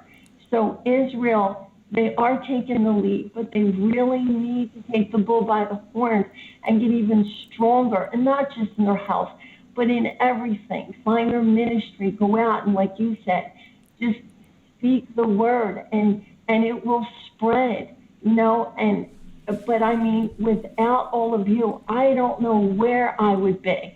And speaking of the raw milk, because you brought it up, I sent you the ebook about the raw milk, and I sent it to goccSouth@yahoo.com. So that's the email where I sent it. Okay, So great. you can go in there. The subject title will be email delivery order complete. It won't say ebook. It'll say email delivery order complete. But I sent you that ebook about the raw milk. And so that's really all I have to say, Elder Rawchaa. Thank you, and bless you, sister. You always bring joy. Bless you. All right. Bless you too. Shalom. All right. Where's Sunshine at? There she is. Okay. We're gonna take calls for at least another 10 minutes, and I have a few other things I have to drop. All right, talk to us, Sunshine. Go on. Hello, hi, Elder. Hi. I'm blessed. Hello, hi. What's happening? And his name is Ahaya, Elders. Hi, shalom. Shalom. Elders, oh, this topic is just major. I'm thinking Judases, like you've been saying for so long, there's nothing new under the sun, and they did this to Christ, and just so they'll aim that same vitriol towards those that follow Christ. And it's like from the wilderness where we were under Moses, we as a people complained from one moment to the next, straight up operating like witches and warlocks because we were in rebellion against the Most High, operating as in the sin of witchcraft. And we never stopped to this very day. Whether we knew we were the people or we didn't, we never stopped. And it's like Elder Lawya said, we wanted earlier on tonight that we wanted a king over us like the nations had over them. And though we knew that having a king over us and our children, it would just take from us and our children, when being under the Most High as children, we were free. And we were not of the bond, and would have the liberty. So we had a code, but we still chose lower. We rather not have the liberty that we would receive under the Most High, but we would, in wickedness, choose it again and again and again, choose evil. And it's just amazing. It's as if also the nations know this, like you were saying, like they know, and they've studied our records. They know we are a rebellious people.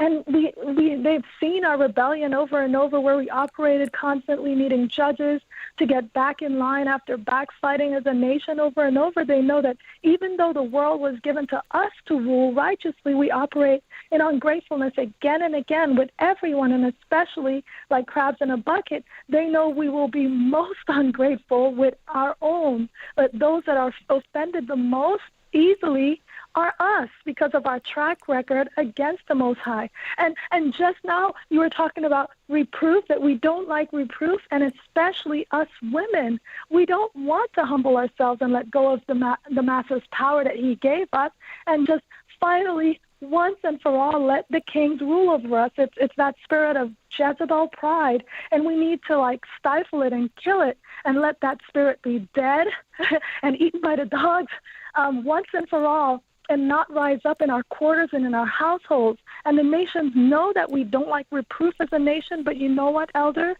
They also know the conspirators, the nations of the Gentiles that are against us, and our own people, Judases, they also understand something else. They understand that those of us that are in Christ, that they see us as Christ whenever we operate in righteousness, and are anticipating that in the grassroots will manifest among, like, with righteousness. And something has been on my spirit for a while, and you've been saying it over and over, Elder, that Christ said that the kingdom is within us, and that he had to go so that the Comforter would come. So the Holy Spirit is guiding us upon baptism, like Christ took the keys. Those of us who operate as Christ, who is the way, the truth, and the light, also have all the tools to end with the prize. So the kingdom is within us because the Spirit dwells in our vessels and operating in righteousness, because it cannot operate in wickedness. And the nations know this, and they operate in wickedness and deceit. So they know that regardless, they don't have the highest wisdom, which is the Most High's wisdom. They put forward the media distractions and everything, but they know that. And it's because they're filled with deceit. They know that they can't receive the Spirit. And when they see us, they're constantly reminded that they are already the losers, and we, the poor, are already the winners if we continue in righteousness. And so I'm just grateful to the Most High for what he has bestowed upon us, Elder. And I know that his word doesn't come back void, that the few will not fail, because we are stubborn towards the Most High, and by his grace, we will succeed, and the dead will walk like the dead and bury the dead, but those in Christ with the light will live and receive the promise for what we have sown daily in righteousness by grace of the Most High. So that's all I wanted to say, Elder. Sister Sunshine, let me ask you a question real quick. Yes. Yes, Elder. Hi. Yeah. Praise the Most High. Yeah, thank the Most High. Did you write all that in bullet points? Did you write that in bullet points? Sometimes I write it in bullet points, but from the very first time, Elder, when you said that we should write our bullet points down to stay focused, from the very first time, I always take notes all the way through so that I can remember the bullet points. Good. And good. I just praise the Most High for every single thing. Sister, because I can't speak unless. Stay on that path. Stay on that path. Thank you, sister. Oh, praise the Most High. Because one thing good about that means she's a very good listener. Praise the Most High for that. That's a gift in of itself. Let me read this real quick. It tells you this in 2 Timothy. I'm going to read this. It says 2 Timothy 3 and 10. But thou hast fully known my doctrine, manner of life, purpose, faith, long-suffering, charity and patience, persecutions, afflictions, which came unto me at Antioch, at Iconium, at Lystra. What persecutions I endured, but out of them all the Lord delivered me. It doesn't matter what the Most High put us through, like Paul was dropping, he have delivered us. And I know a lot of you have gone through a lot of stressful times, and you know the hand of God that the angels pulled you through.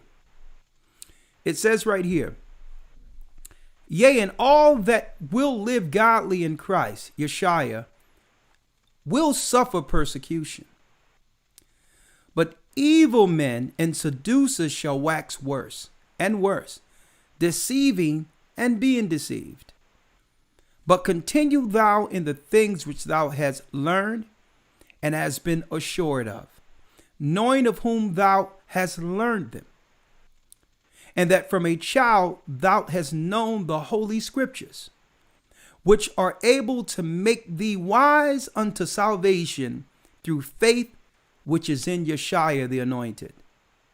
All scriptures, speaking of the Bible, the Torah, the Old New Testament, all scriptures is given by inspiration of the Most High and is profitable for doctrine, for reproof, for correction, for instruction in righteousness, that the man or woman, if you're listening and reading, for the man of the Most High may be perfect, thoroughly furnished unto all good works. And I wanted to highlight that because something in our community made it where the only correction that we'll receive as a people is from our slave master. And it's time we need to just, let down those walls we have one with another and be able to receive constructive criticism. All right, let me go to the next call here. We got one moment. All right, let's see. Let's go down the line. 337 area code. 561 then 337. 561 area code. Shalom, Elder. Shalom, you're live. Shalom. Brother Harold from the Florida body. How are you, Harold? I'm fine. My mother always used to tell me, you gotta rest her soul to think before you act. And I think we have to, as a people, have to exercise patience in this day and time because of everything that's going on. And people have to realize that we, meaning the Israelites, are the primary target of the sinners of the Gentiles. And we have to learn to take a higher level of pride in how we live and what we allow to go on in our communities, what we tolerate. Because where I'm from, most Israelites, whether knowingly or unknowingly, live opposite of the laws of the Bible, the law, statutes, and commandments. And I always tell my people, look where it got us. We live, whether you think you're a good person or not, we live opposite these laws of the Bible because most of us don't follow the laws of the Bible. And look where it got us. So I tell them, why not try living according to the laws of the Bible? Because look at our community, look at the state we're in, living opposite the laws of the Bible. And I tell my sisters, I tell my family, I tell all of them that, and that's pretty much all I gotta say. Well, we need to take more pride in how we live and what we allow in our communities. And that's pretty much it, Elder. I thank you guys for what you bring to the table. I believe you are more than teacher. I literally believe you are the members of the elect, and I give all praises to the Most High for allowing you guys to bring forth this truth.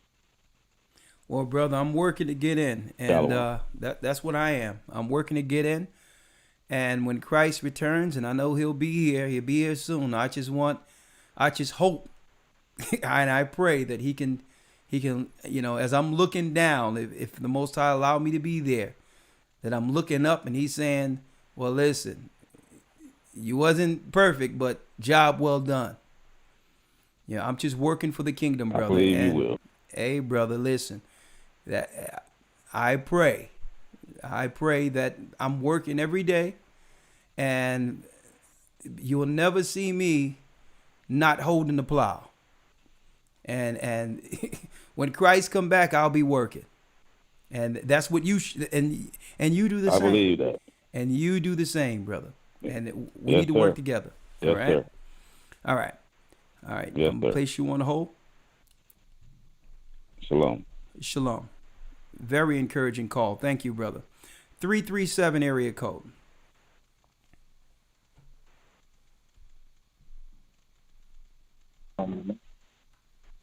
Hello, Elder Rawchaa. Shalom. My name is Reverend Edward. And, How you doing, Reverend? Your topic is I'm doing fine, brother.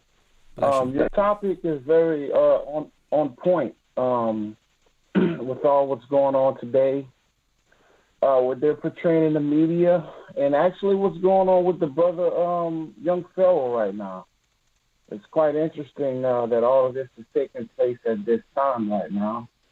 And what's interesting to me is no one is really supporting the brother or getting behind him like I thought we would after this story. This is like top of the list right now, and nobody's talking about it. Everyone is running from it, even the community that we call the conscious community, the YouTube conscious community, from the ones that go hard in the paint, from the ones that don't. Everyone is scared to talk about it. And could you kind of tell me why is that, and am I looking at it wrong? Well, brother, this is the first time I've heard anything about the brother anything that's going on with young Pharaoh. Oh, good. I think the brother is very an astute brother. I think he's sharp. I think that he can be utilized if directed correctly. But anything that's going on with him, this is the first time I've heard. What happened with brother young Pharaoh? Okay, this is what I need you to do, because once you find out, I think there's no other than you that's going to put a bill together that's going to open some minds after you find out what happened. But no, you tell me, brother, you're here. Tell me what happened. The people want to know what happened. Okay. Okay, young Pharaoh, 27-year-old black man, has his beliefs, was invited to speak to the CPAC. You know, the one that Obama was speaking at and the one that Donald Trump is going to speak at this weekend. He was invited to speak at CPAC, and yesterday they told him that he wasn't going to be able to speak for his anti-Semitism beliefs. So he made he went off yesterday. It was a pretty deep New Jersey homeowners yesterday on it, and that's pretty much all I want to say about it. That's all I need to say, because I know you're going to go off on it. Once you get the gist of it and put it into the context where we're going to understand it, it's going to flow right into what you're talking about right now. Well, brother, it has already flowed in to what I'm talking about right now, because this is the first time I've heard of it, and I pulled it up on YouTube. Huffington Post. CPAC cancels. Yes, brother, I'm trying to tell you. Stick with me, because I need brothers and sisters to understand this. Hold on. This is wild. Thank you for bringing this to my attention, brother. This is kind of wild. Let me share the screen. It says, this is interesting. It says, CPAC cancels rapper Young Pharaoh for uncanceled event. Huffington Post. Hold on, let me hear what it has to say here. Fair use. You can now join the New Jersey no-cost down solar program for a limited. Anti-cancelers cancels one of their own. A major right-wing event branded as America Uncanceled has just had to cancel a speaker. An annual conservative political action conference announced it no longer hip-hop. Pharaoh is no hip-hop rapper. Yo, this is deep. This is very, very deep. Why is this deep? One might ask. Why would CPAC, what circles this brother's in, to be invited to a CPAC convention? Who you rubbing elbows with? I mean, we know CPAC, APAC, all of these are Jewish lobbyist groups. So I don't understand how, what? That's deep in of itself. So, whoa, I have to deal with this offline. Don't worry about it, because this is telling. Because why? I'm going to tell you. That's what I'm trying to tell you. It's brother, this is way deeper. I'm going to tell you. What we're talking about with Malcolm and all these others, you have to realize what spawned, what became, what exploded to the forefront after the destruction of the Christian church after the civil rights movement. What came into preeminence? The conscious community exploded out of nowhere. And when you do the research on the guys who was covering up Malcolm the whole time, they was from different parts of they were Moors, they were different factions of Islam. This thing, I'm gonna tell you, folks. That's a whole nother show. Thank you, brother, for bringing this in. That's a whole nother show. I got to deal with this tonight. Thank you. All right, look, bless you, brother. And the one thing I really, I came in here with that mindset of nobody covering it, but you genuinely didn't know about it. No, I didn't know. Oh, man, I know you're going to break it down, brother. Bless you, brother. Bless the family from Louisiana.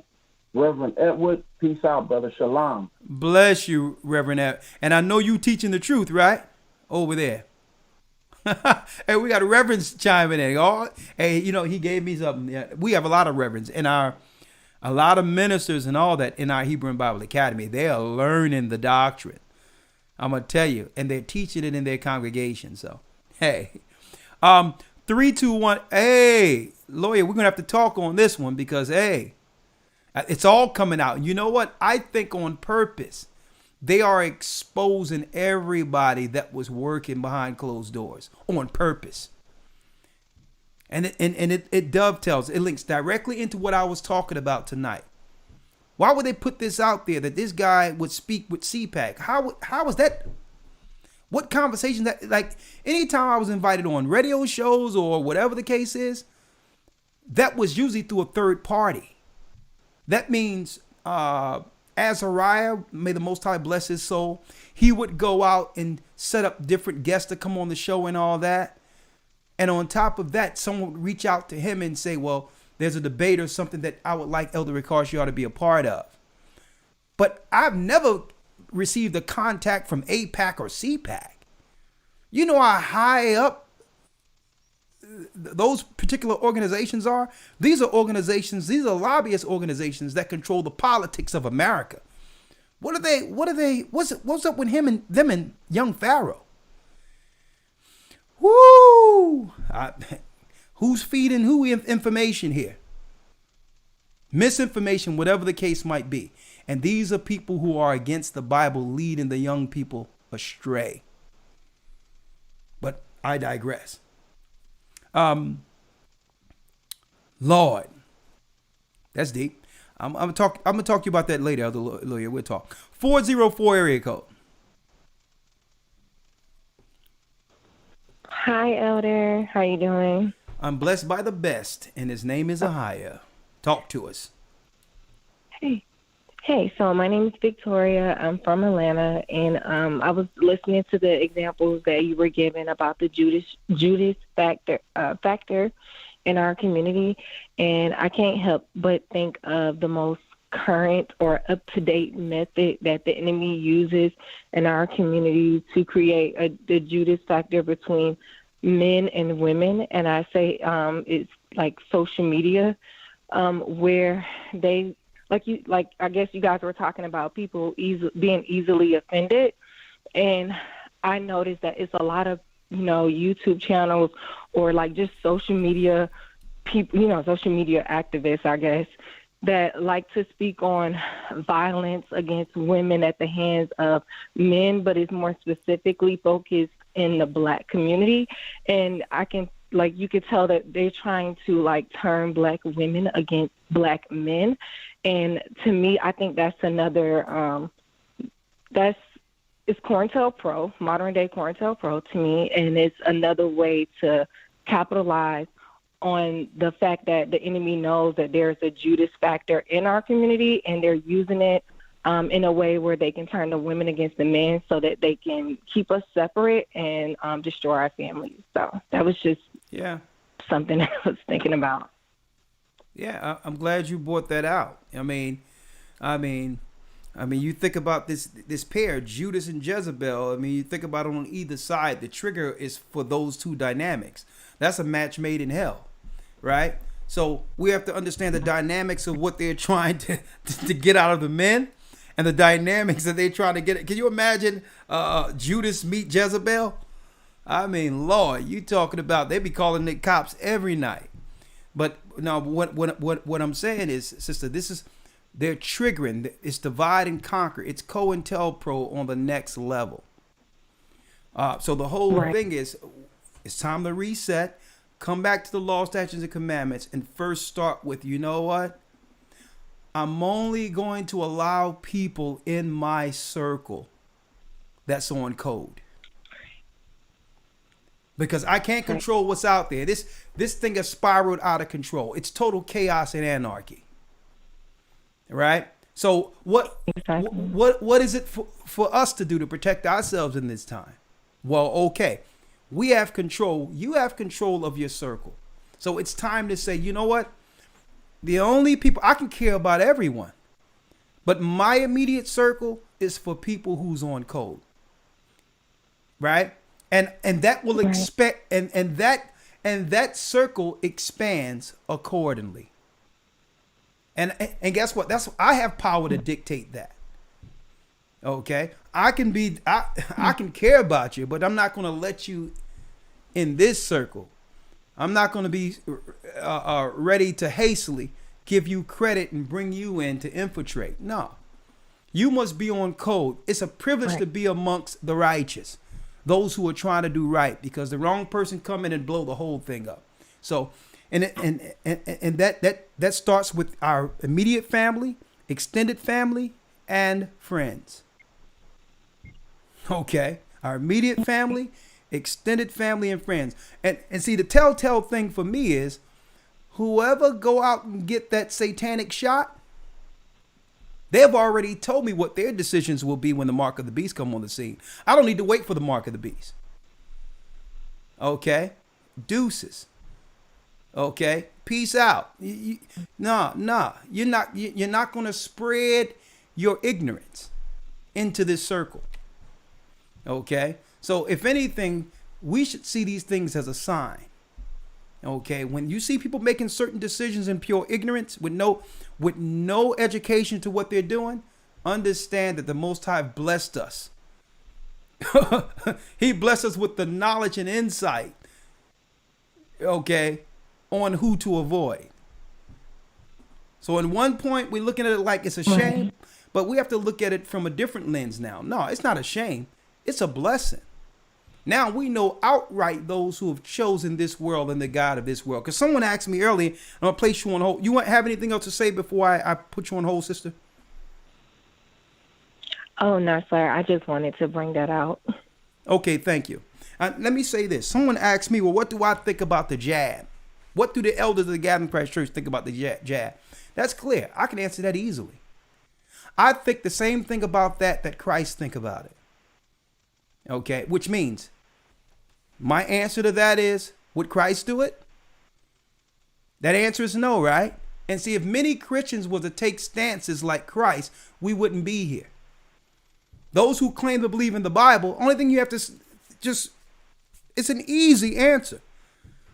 What would Christ do? But the people who celebrate Easter, Christmas, Sunday, and it's pagans who are against Christ anyway, they used to not following Christ. So they're the people confused to what this is. Okay? But my answer will stay the same. Will stay the same. Oh, what about this? And what about, and we got the science. I don't care what the science is. The Bible tell you the Hades with your science. I don't care. I'm going to do what Christ would have done. That's it. That's my answer to that. Okay. Christ was doing a lot of healing and there was no syringes involved. Okay. Next. 321 area code. Shalom, Elder. Shalom. How are you? Can you hear? Yes. Yes. A very good topic tonight. A strong topic. It's a topic that we need to hear because you brought out a lot. You brought out betrayal. You brought out Malcolm. You brought out Martin Luther King. You brought out the Black Panthers. And all of these were during the time of the 70s. And it was the time that they come in that these Edomites bought a time that they were trying to get people to go from the church, which the church had came from a time that the preacher was always in the house eating our food and everything. So the people were looking for something. They bought Martin Luther King. They bought Malcolm X, which is the Christian, that cross, and that rock. One thing they didn't understand that was going to come there. Malcolm was the wrench that was threw in there that they didn't expect. Jesse Jackson came in with the Rainbow Coalition, and Abernathy came with the NAACP. How can somebody shoot somebody on the balcony and don't kill everybody and you stand for the same thing? Those guys came to their height after Martin Luther King got killed, and also when Malcolm X got killed, the Muslim came to their height. Now, what I'm saying is this, for us to learn is the same thing going to happen to us because it's always been in the Garden of Eve, that divide and conquer thing. That's one of Satan's greatest tools. And what I want to say to the body and say to you and the elders, we need to listen to the elders because they bringing it. And we need to uphold them no matter what, because we came under the truth here, these elders here. We have to follow them all the way out. We can't be, when we think that they're doing something, whether it's with anything, money, or anything, we cannot let that become in and divide us. We have to stand on this because from the time that this elder been talking, he been upholding Christ, and that's what we're preaching. We're not preaching nothing else but Christ. We have a time right now that we cannot let this tool that started in the garden affect us right now. It's divide and conquer, because it's a tool going to get worse and worse at the end time. I just want to say that. Strong subject. Thank you, sir. And you've given insight and wisdom from, I see, a time that you've witnessed, actually, as far as the civil rights era. Elder, I was in the Audubon ballroom. We used to go every weekend to party.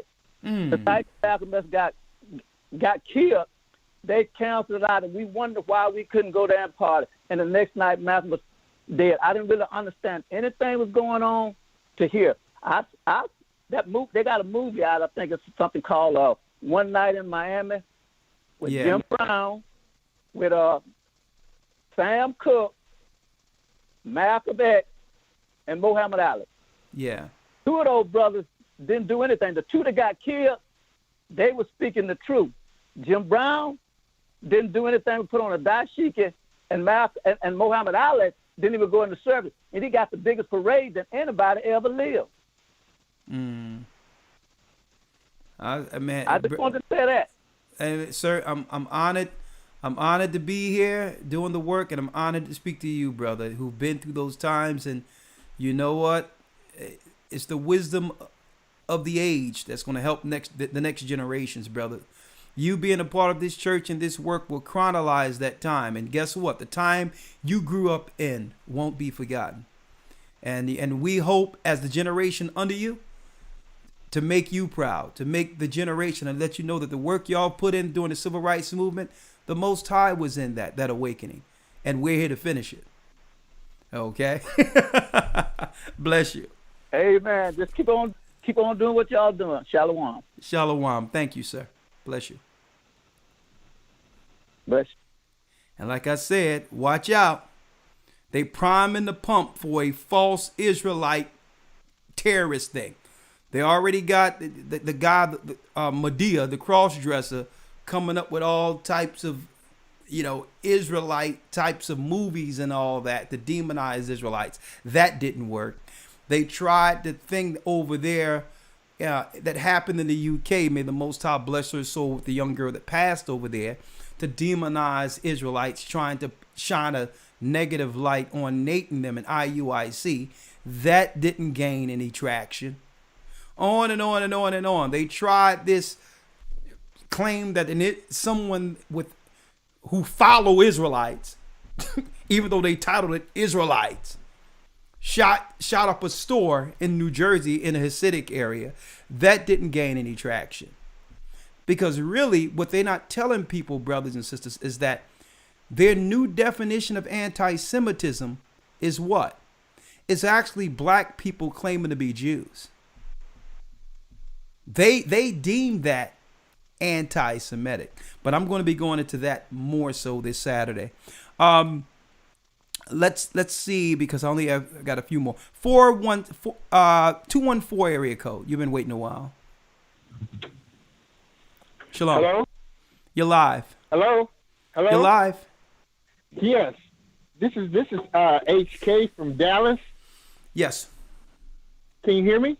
Yes, I can hear you. Elder Rawchaa, brother, I'm just so thankful for you. And I just want you to know I've been following you. And you are really, I feel as though that you are really gifted in this here. And you remind me of a perfected virgin of myself. And I was just wondering, I have a question. I have a song. I never heard that one before. I have a song that I think that you would just be perfect on. Just let me tell you that to me, you're like the Michael Jackson of the scriptures. Oh my goodness. Because on that level, you're gifted on that level. When I see you, I often say to myself, man, this is like Michael Jackson, but if he had the knowledge of the scriptures. You see. So, but I have this. Listen, brother, I don't know if I can take all this. I'm a better version of you. No, I'm serious. I'm Michael Jackson with scriptures. No, I tell you. Listen, I'm just a teacher. I'm just That's telling it. you the truth. No. I'm just telling you the truth. I know. Wait a minute. I know talent, and I know when someone is gifted. But anyway, I have this song, and I'm kind of putting it online because I'm a singer and I'm a writer. Okay. But I have this song, and I want to sing a couple of bars to you. I wonder if you would join me on this song here. Join me, not now, but help me put the music to it and some verses to you, because I often think on how just like an incredible writer you would be. You see what I'm saying? And which you are already anyway. But I just have that. Can I sing you a few bars? Oh, just sing the hook. Sing the hook. What is the hook? What is the hook? The chorus. Okay.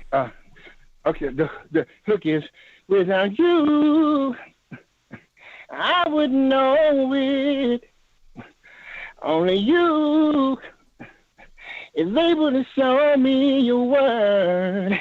Without you, I wouldn't know it. 'Cause only you is able to hear the blind, to seek what's with the righteous, to know the mysteries. They don't worry about money, 'cause they have all they ever need in you. Where's the hook? Give me the hook. Came into my life. Give me the hook. Give me the hook. Give me the hook. Here it is, the hook. Without you, I wouldn't know it. Only you is able to show me your word. Without you, I wouldn't know it. Only you is able to hear the blind. That's the hook right there. Hey, man, you got some chops. I'm going to tell you this, though. Only you. Okay. Let me get your name. I got your number. I'll call you. Okay, call me. What's my your name is HK. Okay. Yeah. And my number is 214. No, I got your number. I'm looking at it. Please call me, man. Please. All right, HK. All right. Okay. Well, I appreciate it, man. I appreciate it so much. I will call. And it's like with me, you going to the next call? Oh, yeah, I have to go to the next call, but I'll call you. Oh, okay. All right, HK got skills. I'll be looking forward to. All right. Hey, you got skills. I'm kind of nervous, so I'm kind of like messing up a little bit, but if I calm down, then give it up for HK. HK. Hold up, man. Hold up. We're gonna give it up for you again. Hold up, HK. Hold up, HK. All right, let's do it.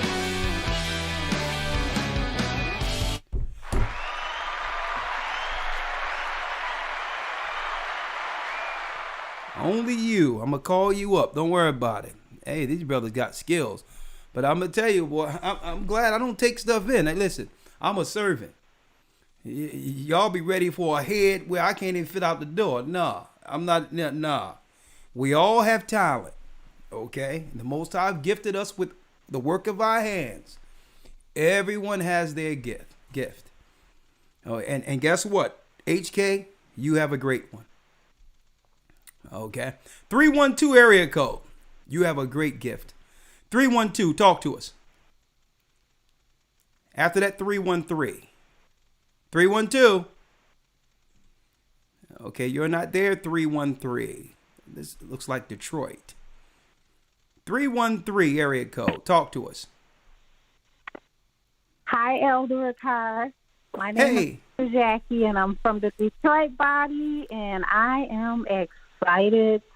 I am so thankful for this ministry, and I'm so thankful to be under your leadership. I'm so grateful to be a part of the church in Detroit with Elder Dale. Shout out to Elder Dale. Oh, yeah. Oh, yeah. Like, I have experienced so much growth, and I think, I want to agree with you on that, the fact that we need to be on code, because that's the thing that's going to separate us, from, don't distract me, bro. That's the thing that's going to separate the weak from the tear, those that love the most high God or higher from those that are playing games. And I would like to say to the body that we need to put on humility. When we come into the truth, we come into it with a lot of baggage. I know I did. I came with titles. I came with position. I came thinking I knew what I didn't know, and I had to unlearn some things, and that takes humility. And when we come into the truth, we have to know it's a quick fix. It's a process, and we have to be patient. We have to learn how to endure hardness and be encouraged and trust in the Lord and keep our eyes on Him and not put so much emphasis on people that are around us. But our emphasis on Christ and come with a teachable spirit and be willing to lay aside all those things that we came with and allow the Lord to build us up, allow Him to restore us and build us up. And that's what I wanted to say. And Elder Rawchaa, I'm so thankful for you. This is the first time I called in a while, the very first time I called, and I'm going to say this again, that you remind me so much of Moses in the Bible. If I would say you remind me of anybody, it would be Moses. I knew you would say that. I'm a servant. That's it. I'm a servant. But you are a servant, and Moses was a servant as well. So I say that not to you or anything, but that's what you remind me of. I love the commitment that you have for the body, the love that you have for Christ, and it shows throughout our body in Detroit. And I'm just glad to be connected to the truth. Well, I'll tell you what, sister, praise the Most High, and guess what? You in good care with Elder Dell. I mean, what a great person. What a great family man. Yes. His whole family. I mean, what can I say? Well, you're blessed to be amongst the body there with Dell at the head. So listen to him. He's a good man. And absolutely. He don't have a lot of words, but when he speak, it's for a purpose. He's a very humble servant. Yeah, amen. Yeah. Dell is a great, oh man. All right, thank you, sister. All right, bless you. Thank you. Okay. 831 area code. 831. You're live. Elder.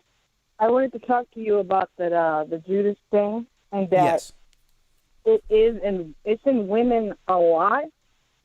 Like, this is one, I keep hearing like a lot of stories with women. They'll be with a guy, everything is perfectly fine with them. He's not really doing anything wrong. And she would complain a lot about how she would want to leave him, not want to be with him, but everything is fine. And then they're just complaining about the guy, take the kids and run off, leave, and everything like that.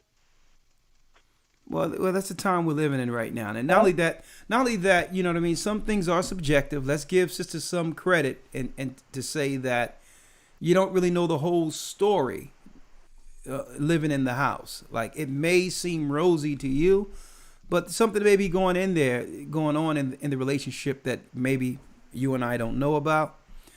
But I do think we're living in a time where people are more readily easy, to just write others off. So that's the time we're in. Yeah, I know that there's other stuff going on, but I have because sometimes there's arguments, and just sometimes I know the guy could be provoking or something, but I'm just focusing because I know talking on topics like this is really tough because sometimes there's all kinds of crazy things going on in the homes. But some homes, just talking about the homes that are fine, there are some women that nothing is wrong. Like the guy, he just go to work, go home, and I guess they have all this feminist stuff pumped into their heads. Yeah. That they're thinking that it needs to be more, when really marriage life is just really just normal. Just go to work, go home, eat dinner, watch TV, have a conversation, sometimes go out to the park. It's not like, oh yeah, he got some money, go get with him, you got to flip his money and all that type of stuff. That's some advice up there. Like, you want a guy with money, but you don't have no money, or you want a guy with money, but you got to get with him, be able to flip his money and stuff. That's one really insanely stupid. Well, we must do a show on that soon, because I believe this hypergamous advice that people are getting, mainly sisters that are getting online, is very destructive. It put them out there, and by the time they realize the mistakes they have made walking away from a good man, it's usually too late. There's one girl that I seen, I forgot her name. Let me see. And we're going to talk about this probably next week, where she was behind the whole hypergamous stuff, where telling women to level up and get rich guys. And I forgot her name, something Pink. It just popped up on my phone, and I just opened it up while I was driving. And come to find out, this sister done got locked up for fraud. I mean, she was telling all these sisters to level up. I don't know who she is, but these sisters believe what this girl was saying. She was living in some place that she had a backdrop to make people believe that she was living high and rich and dealing. And come to find out, man, she was scamming from here to hell. And I'm what's her name? Hold on. I actually don't know her name either. I just found out about it. It's something Pink, but it's like this though. When it comes to brothers, you can do the best you can, to hold down your family with food, shelter, and raiment. Be there with content. And when you have a woman chasing the world and thinking it's something better and going out there, listen, what can you do? Okay, the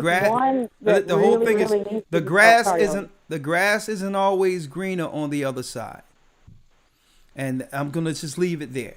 You go out there with hypergamy, living vicariously online and thinking that life exists. The life you have and what you see outside is really the real life. Don't let anyone make you believe that there's something outside of you, of reality. And you think the grass is greener. And sometimes I'm going to tell you, brothers, women are just straight out leaving men. Right? With family and all that. And that's a show in itself. I don't want to go down that road right now, but I know they're going to wish they had one soon. Thank you, sister. I need to go to the next call, all right? All right. All right. Someone is on Skype. Who's this? Shalom, you're on Skype. How are you? Hello? You're live. Hello? Yeah, you're live. Talk to us. Oh, good. Hello, my name is Sierra, and I'm calling in because this is my first time too. Thanks for you guys for doing everything that y'all are doing. This is my first academy that I enrolled into. I'm super surprised that you just answered my call. I just want to say thank y'all for everything y'all been doing. I've been watching y'all since I was like 22, And to be honest, like, y'all got to touch on something with our community on smoking like marijuana and the things that we put into our bodies, because they just pushing it on us. And a lot of us people are single mothers out here, so we struggling and we trying, but it's hard. Like, it's hard. And y'all just got to know to keep y'all spirit strong, staying safe, like, to continue to walk with the Most High. Like, y'all, we got to stick together. It's real out here. I'm in the healthcare field. I'm in the child care field. I'm in all these different fields, and I see so much death is around me. I got a funeral to go to tomorrow. It's been so much, and it's real. I just need for everybody to know, like, just stay strong, stay in the faith.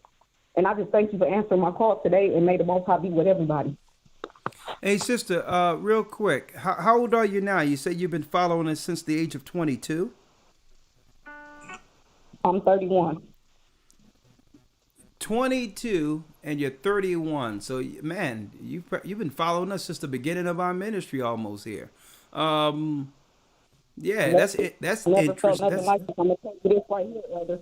My mother follows. She's a Muslim and a Christian. My grandmother is a Catholic. I came from a very confused background. So for me to land upon you guys and come across y'all, it's been nothing. My soul been.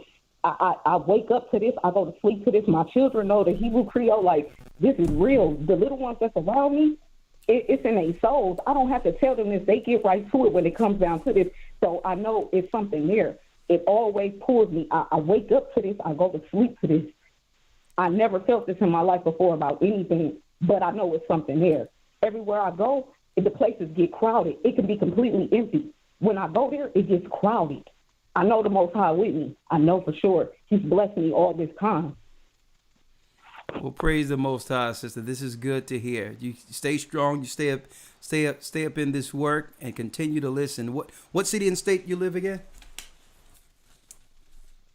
I'm in Sheboygan, Wisconsin. I've been trying to get with the church to get baptized and everything as well too. So I am on the list. I'm currently waiting. To be honest, the only reason I never joined an academy before is because I never had the funds to really do so. I want to be able to sponsor somebody else that want to go to the next academy because they need to hear this. They need to know. I never knew the things that I knew until I joined the academy. Like, I never knew it. They got to join it. Well, sister, what I'm going to do? I'm going to send an email to GOCCSouth@yahoo.com. We're going to reach out to you, and I know you're out there by yourself. We're going to see what type of help we can do to really help you through whatever you're going through over there, to help you link in with this church, okay? And to let you know you're not alone. You're not alone, and you're supporting the church when you didn't have the resources to do so. And I'm going to tell you, you know what? We do appreciate that, and we're going to make sure we do our best for you, sister, okay? The Bible says, look out for the young widows, the children, whatever. Yeah. So it goes a long way to know that you didn't have, but you still support it. So I'm going to make a note of that, and I need you to watch what we're going to do. Thank you for doing that. I'm always telling you. Sister, that goes a long way. And because of that,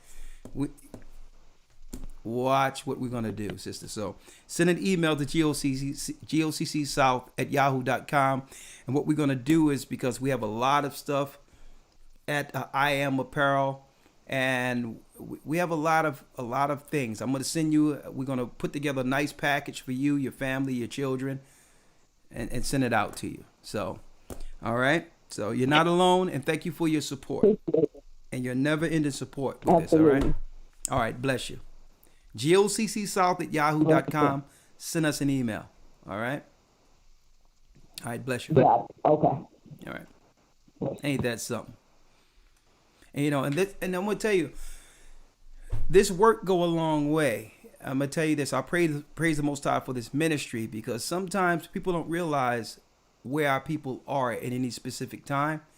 But the Most High know that the topics we bring forth, what's going on, what we're teaching about, believe it or not, brothers and sisters, a lot of what this work is a lifeline to sustain people through tough times.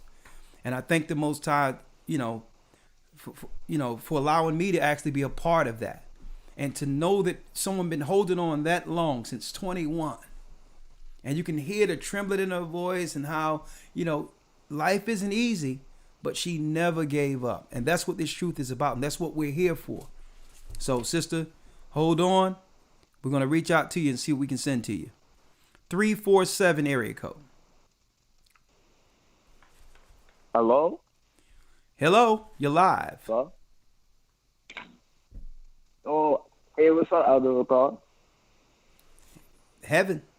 The throne of my the name is Almighty. I'm from New York. I have something to tell you. There was this thing with Biden, and it's leaked. It's not public or anything, but I have it and I sent it to you. So basically, he was saying how he's trying to like exterminate black people, and like years down the line, how this country he's trying to make it majority white. Okay, well, the Bible tell you that we're living in Jacob's trouble, and 9 times out of 10, our people will volunteer for their own. They'll fall on their own swords, not realizing the politics supporting Biden when Biden was behind incarcerating and destroying a whole generation of people. But I digress. Anytime I pointed out the obvious, it was only for people to respond back with, well, you must support Trump. I'm like, I'm telling you about Biden. Why is it that your brain fixed to talk about Trump when I'm talking about a guy who have done worse than a guy who just tweets when it comes to his politics against black people? I'm like, you know that Trump had a plan that was going to allow us to be able to buy property at low cost in our communities, that he's going to separate property that couldn't get circumvented through regentrification. So he was going to do that, not because he liked black people, because it was a political savvy move for him to be in position to get enough black people to vote for him. So I don't think that Trump is for black people. But it's clear the track record. I've lived during an era where a whole generation of black people were decimated into the community through policy that was pushed and championed by Joe Biden, with him standing up proudly calling us animals and saying that he don't care. He don't care about what we have to say. He have to lock these animals up. See, I lived through those times, and I'm not going to get triggered. And people say, well, what about Trump? I'm like, I'm not thinking about Trump. What I'm thinking about is, if you're going to deal in politics, you have to be like every other nation. You don't vote with your feelings. Okay, you don't vote with your feelings. Yeah. You vote with an actual outcome in mind. Okay, Chinese people aren't voting because they like Biden or like Donald Trump. They're voting based on the policies one could actually pass to embolden Asian people. That's what they care about. What you gonna do for Asian people? Our people vote with even though it's our vote that leads to an outcome, we're the only people who vote with how we feel. And I'm like, what are we, the special needs in politics, in the political arena here? And it's like every time I mention that, it's like, yo, can't you see we're being used? One party. It's like hold up, brother. You got the last word, and then I'm gonna say what I have to say afterwards. Oh, okay. Go ahead. Oh, so my fault. Well, it's like they don't realize that's like a programming, because it's like all they just do is like listen to that TV, and it's like they just say all these bad things about Trump, and it's like saying all these good things about Biden. So it's like they just program into thinking that Biden's for us when he's really not. You know what I'm saying? So it's like when this happens, they're gonna see that, oh, he was never really for us anyway. Yeah. Well, brother, thank the Most High. You sound like a young man, but thank the Most High. You weren't raised during the time I grew up. It's the best that you was raised in this time to some degree. Especially, I'm gonna tell you, you commit a crime Just being born black, you can automatically bank on serving 5 years in prison for something under the Biden administration. Okay, when he was operating all in Pennsylvania and all that, all the way up into the Senate, all the way up to what he was doing. I'm going to tell you, this guy was dangerous, but I digress. All right, brother, I'm going to place you on hold. And let me say this real quick, too. Not just the political arena. There was a conversation I think I had with you, Rawchaa. I think, was you talking about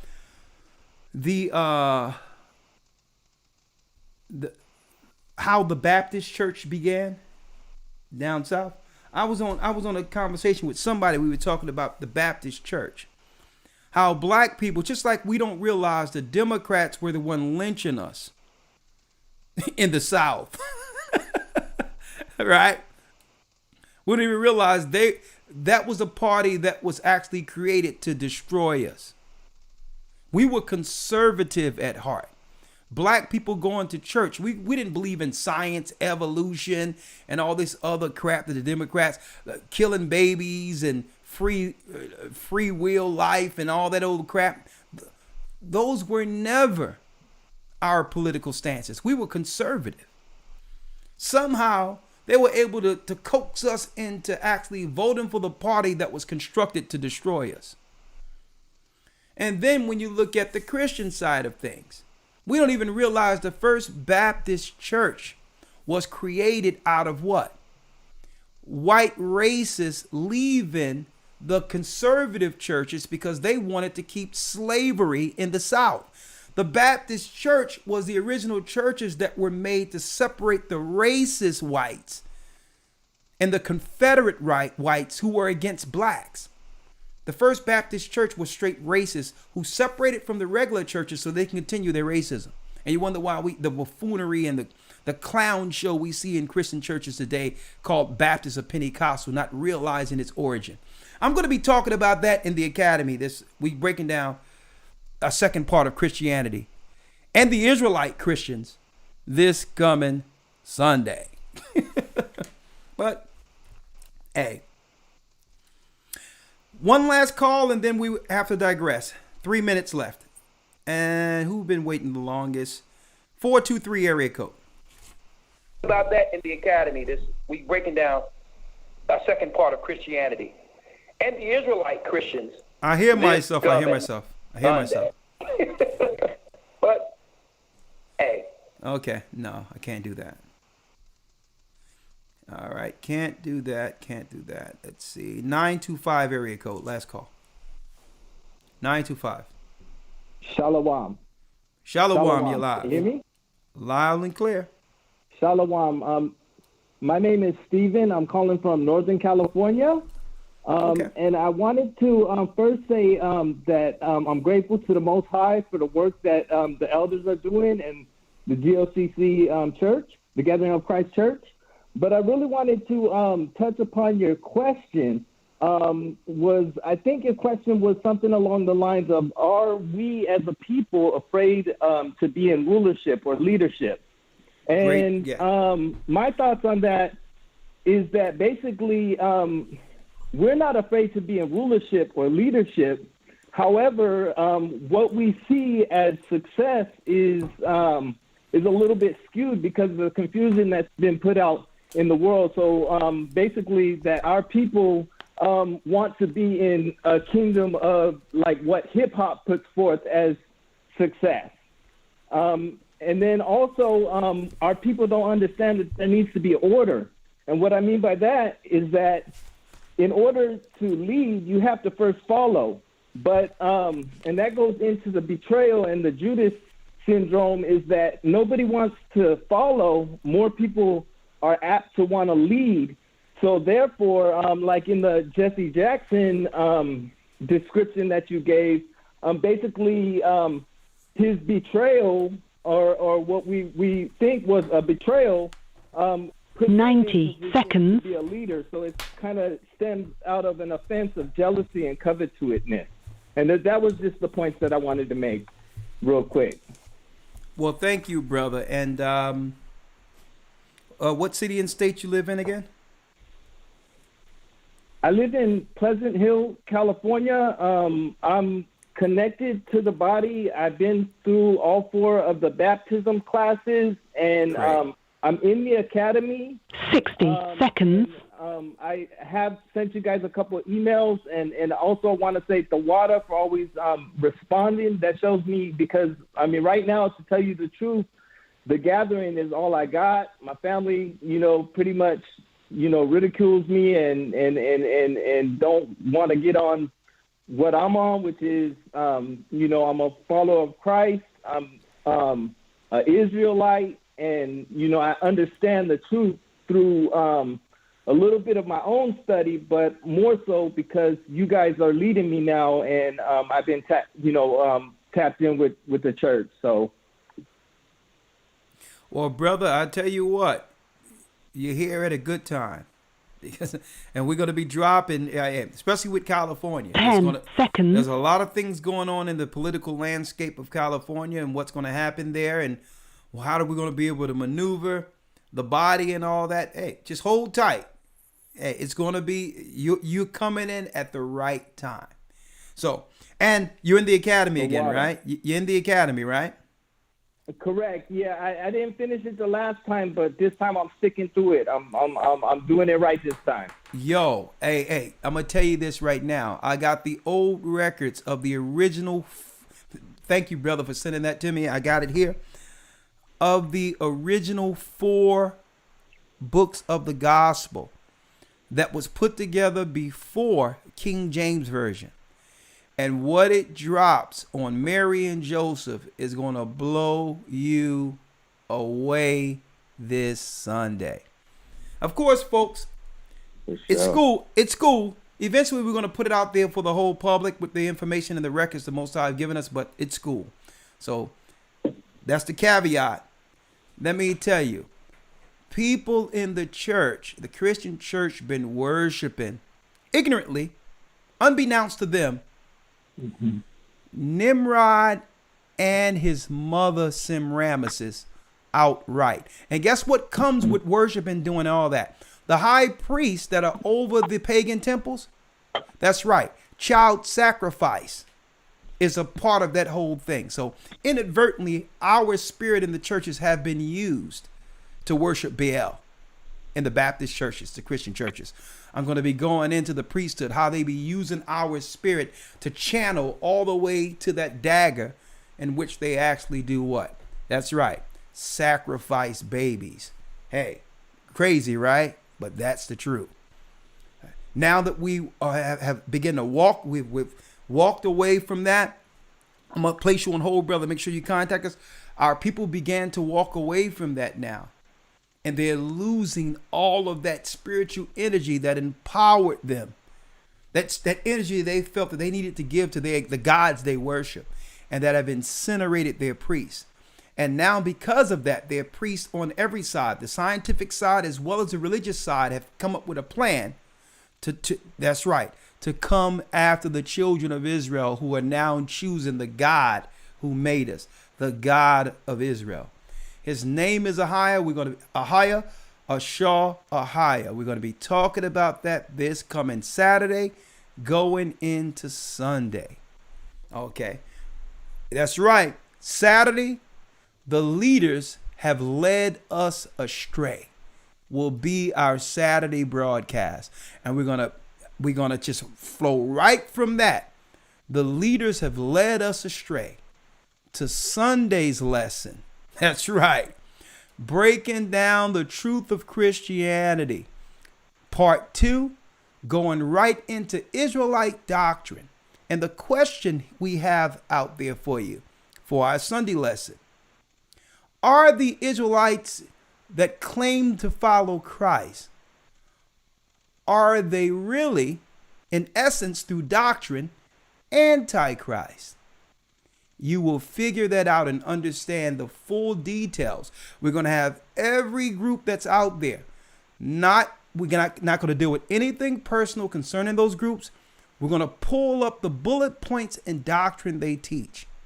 And we'll parallel that teaching, be it the Catholic Church or an Israelite. Catholic Church on one side, Israelites on this side, and Christ's tenets and bullet points and doctrine given to the disciples in the middle. Okay. And we'll just let the truth reveal what's what. And you're going to find out. It's 3 of those.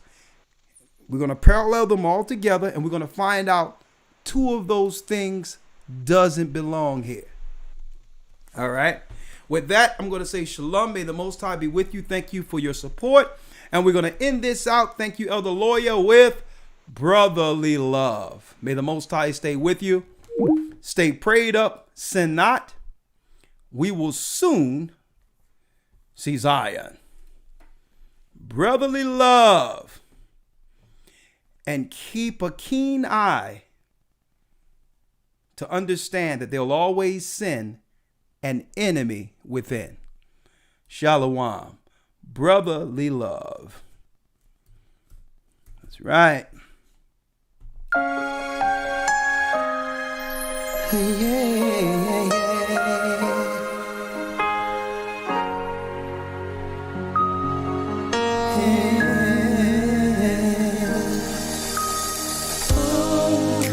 We've been through so much pain.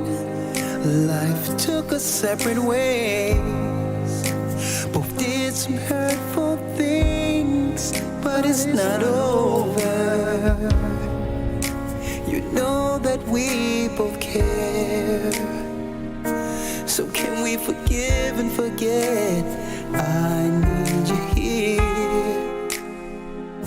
Remember the ups and downs, the trials we've been through. See, there is no one on this earth who can replace you, my brother. Life is too short, don't hold no grudge. No grudge. You are my blood. We must forgive and love each other. No matter what life throws at us, we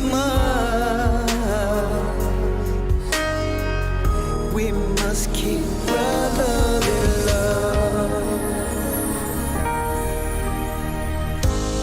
Searched high and low, where did you go?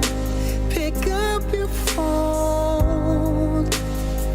Oh brother, do you hear me calling? See, I apologize. Hey. This bond will never die. Remember the ups and downs and trials we've been through. So I'll keep on, darling. I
I love you, brother.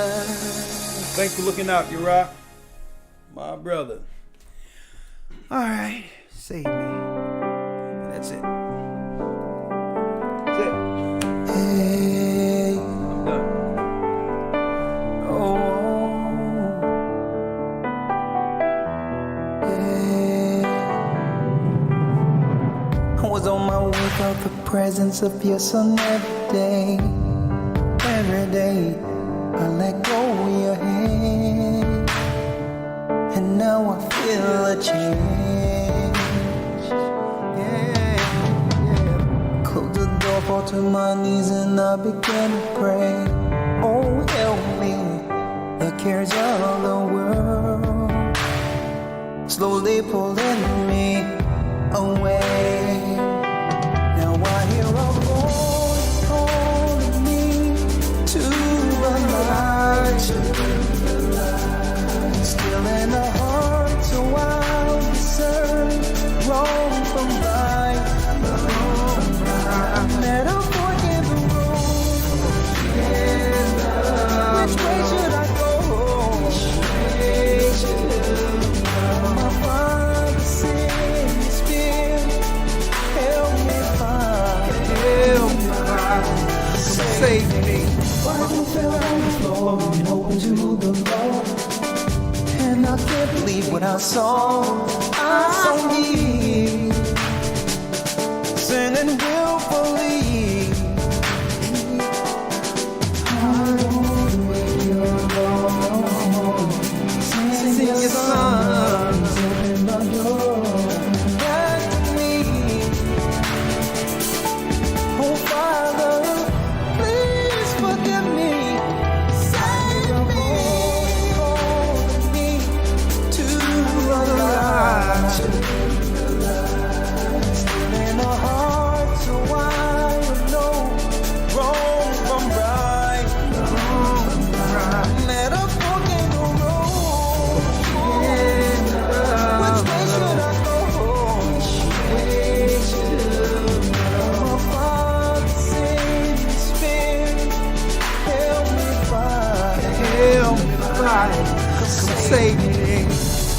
oh, higher, shine down on me, shine down. One of your sons of Jacob.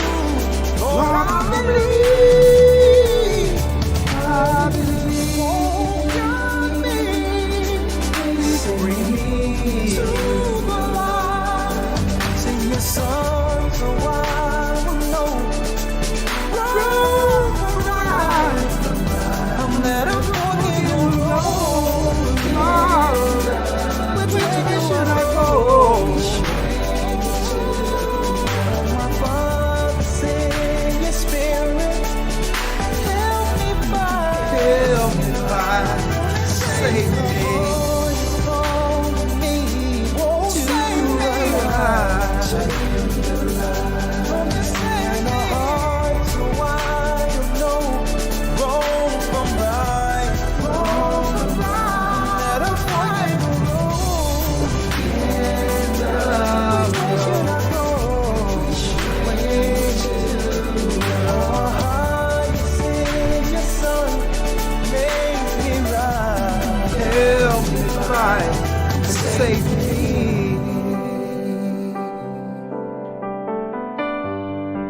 Oh, oh, come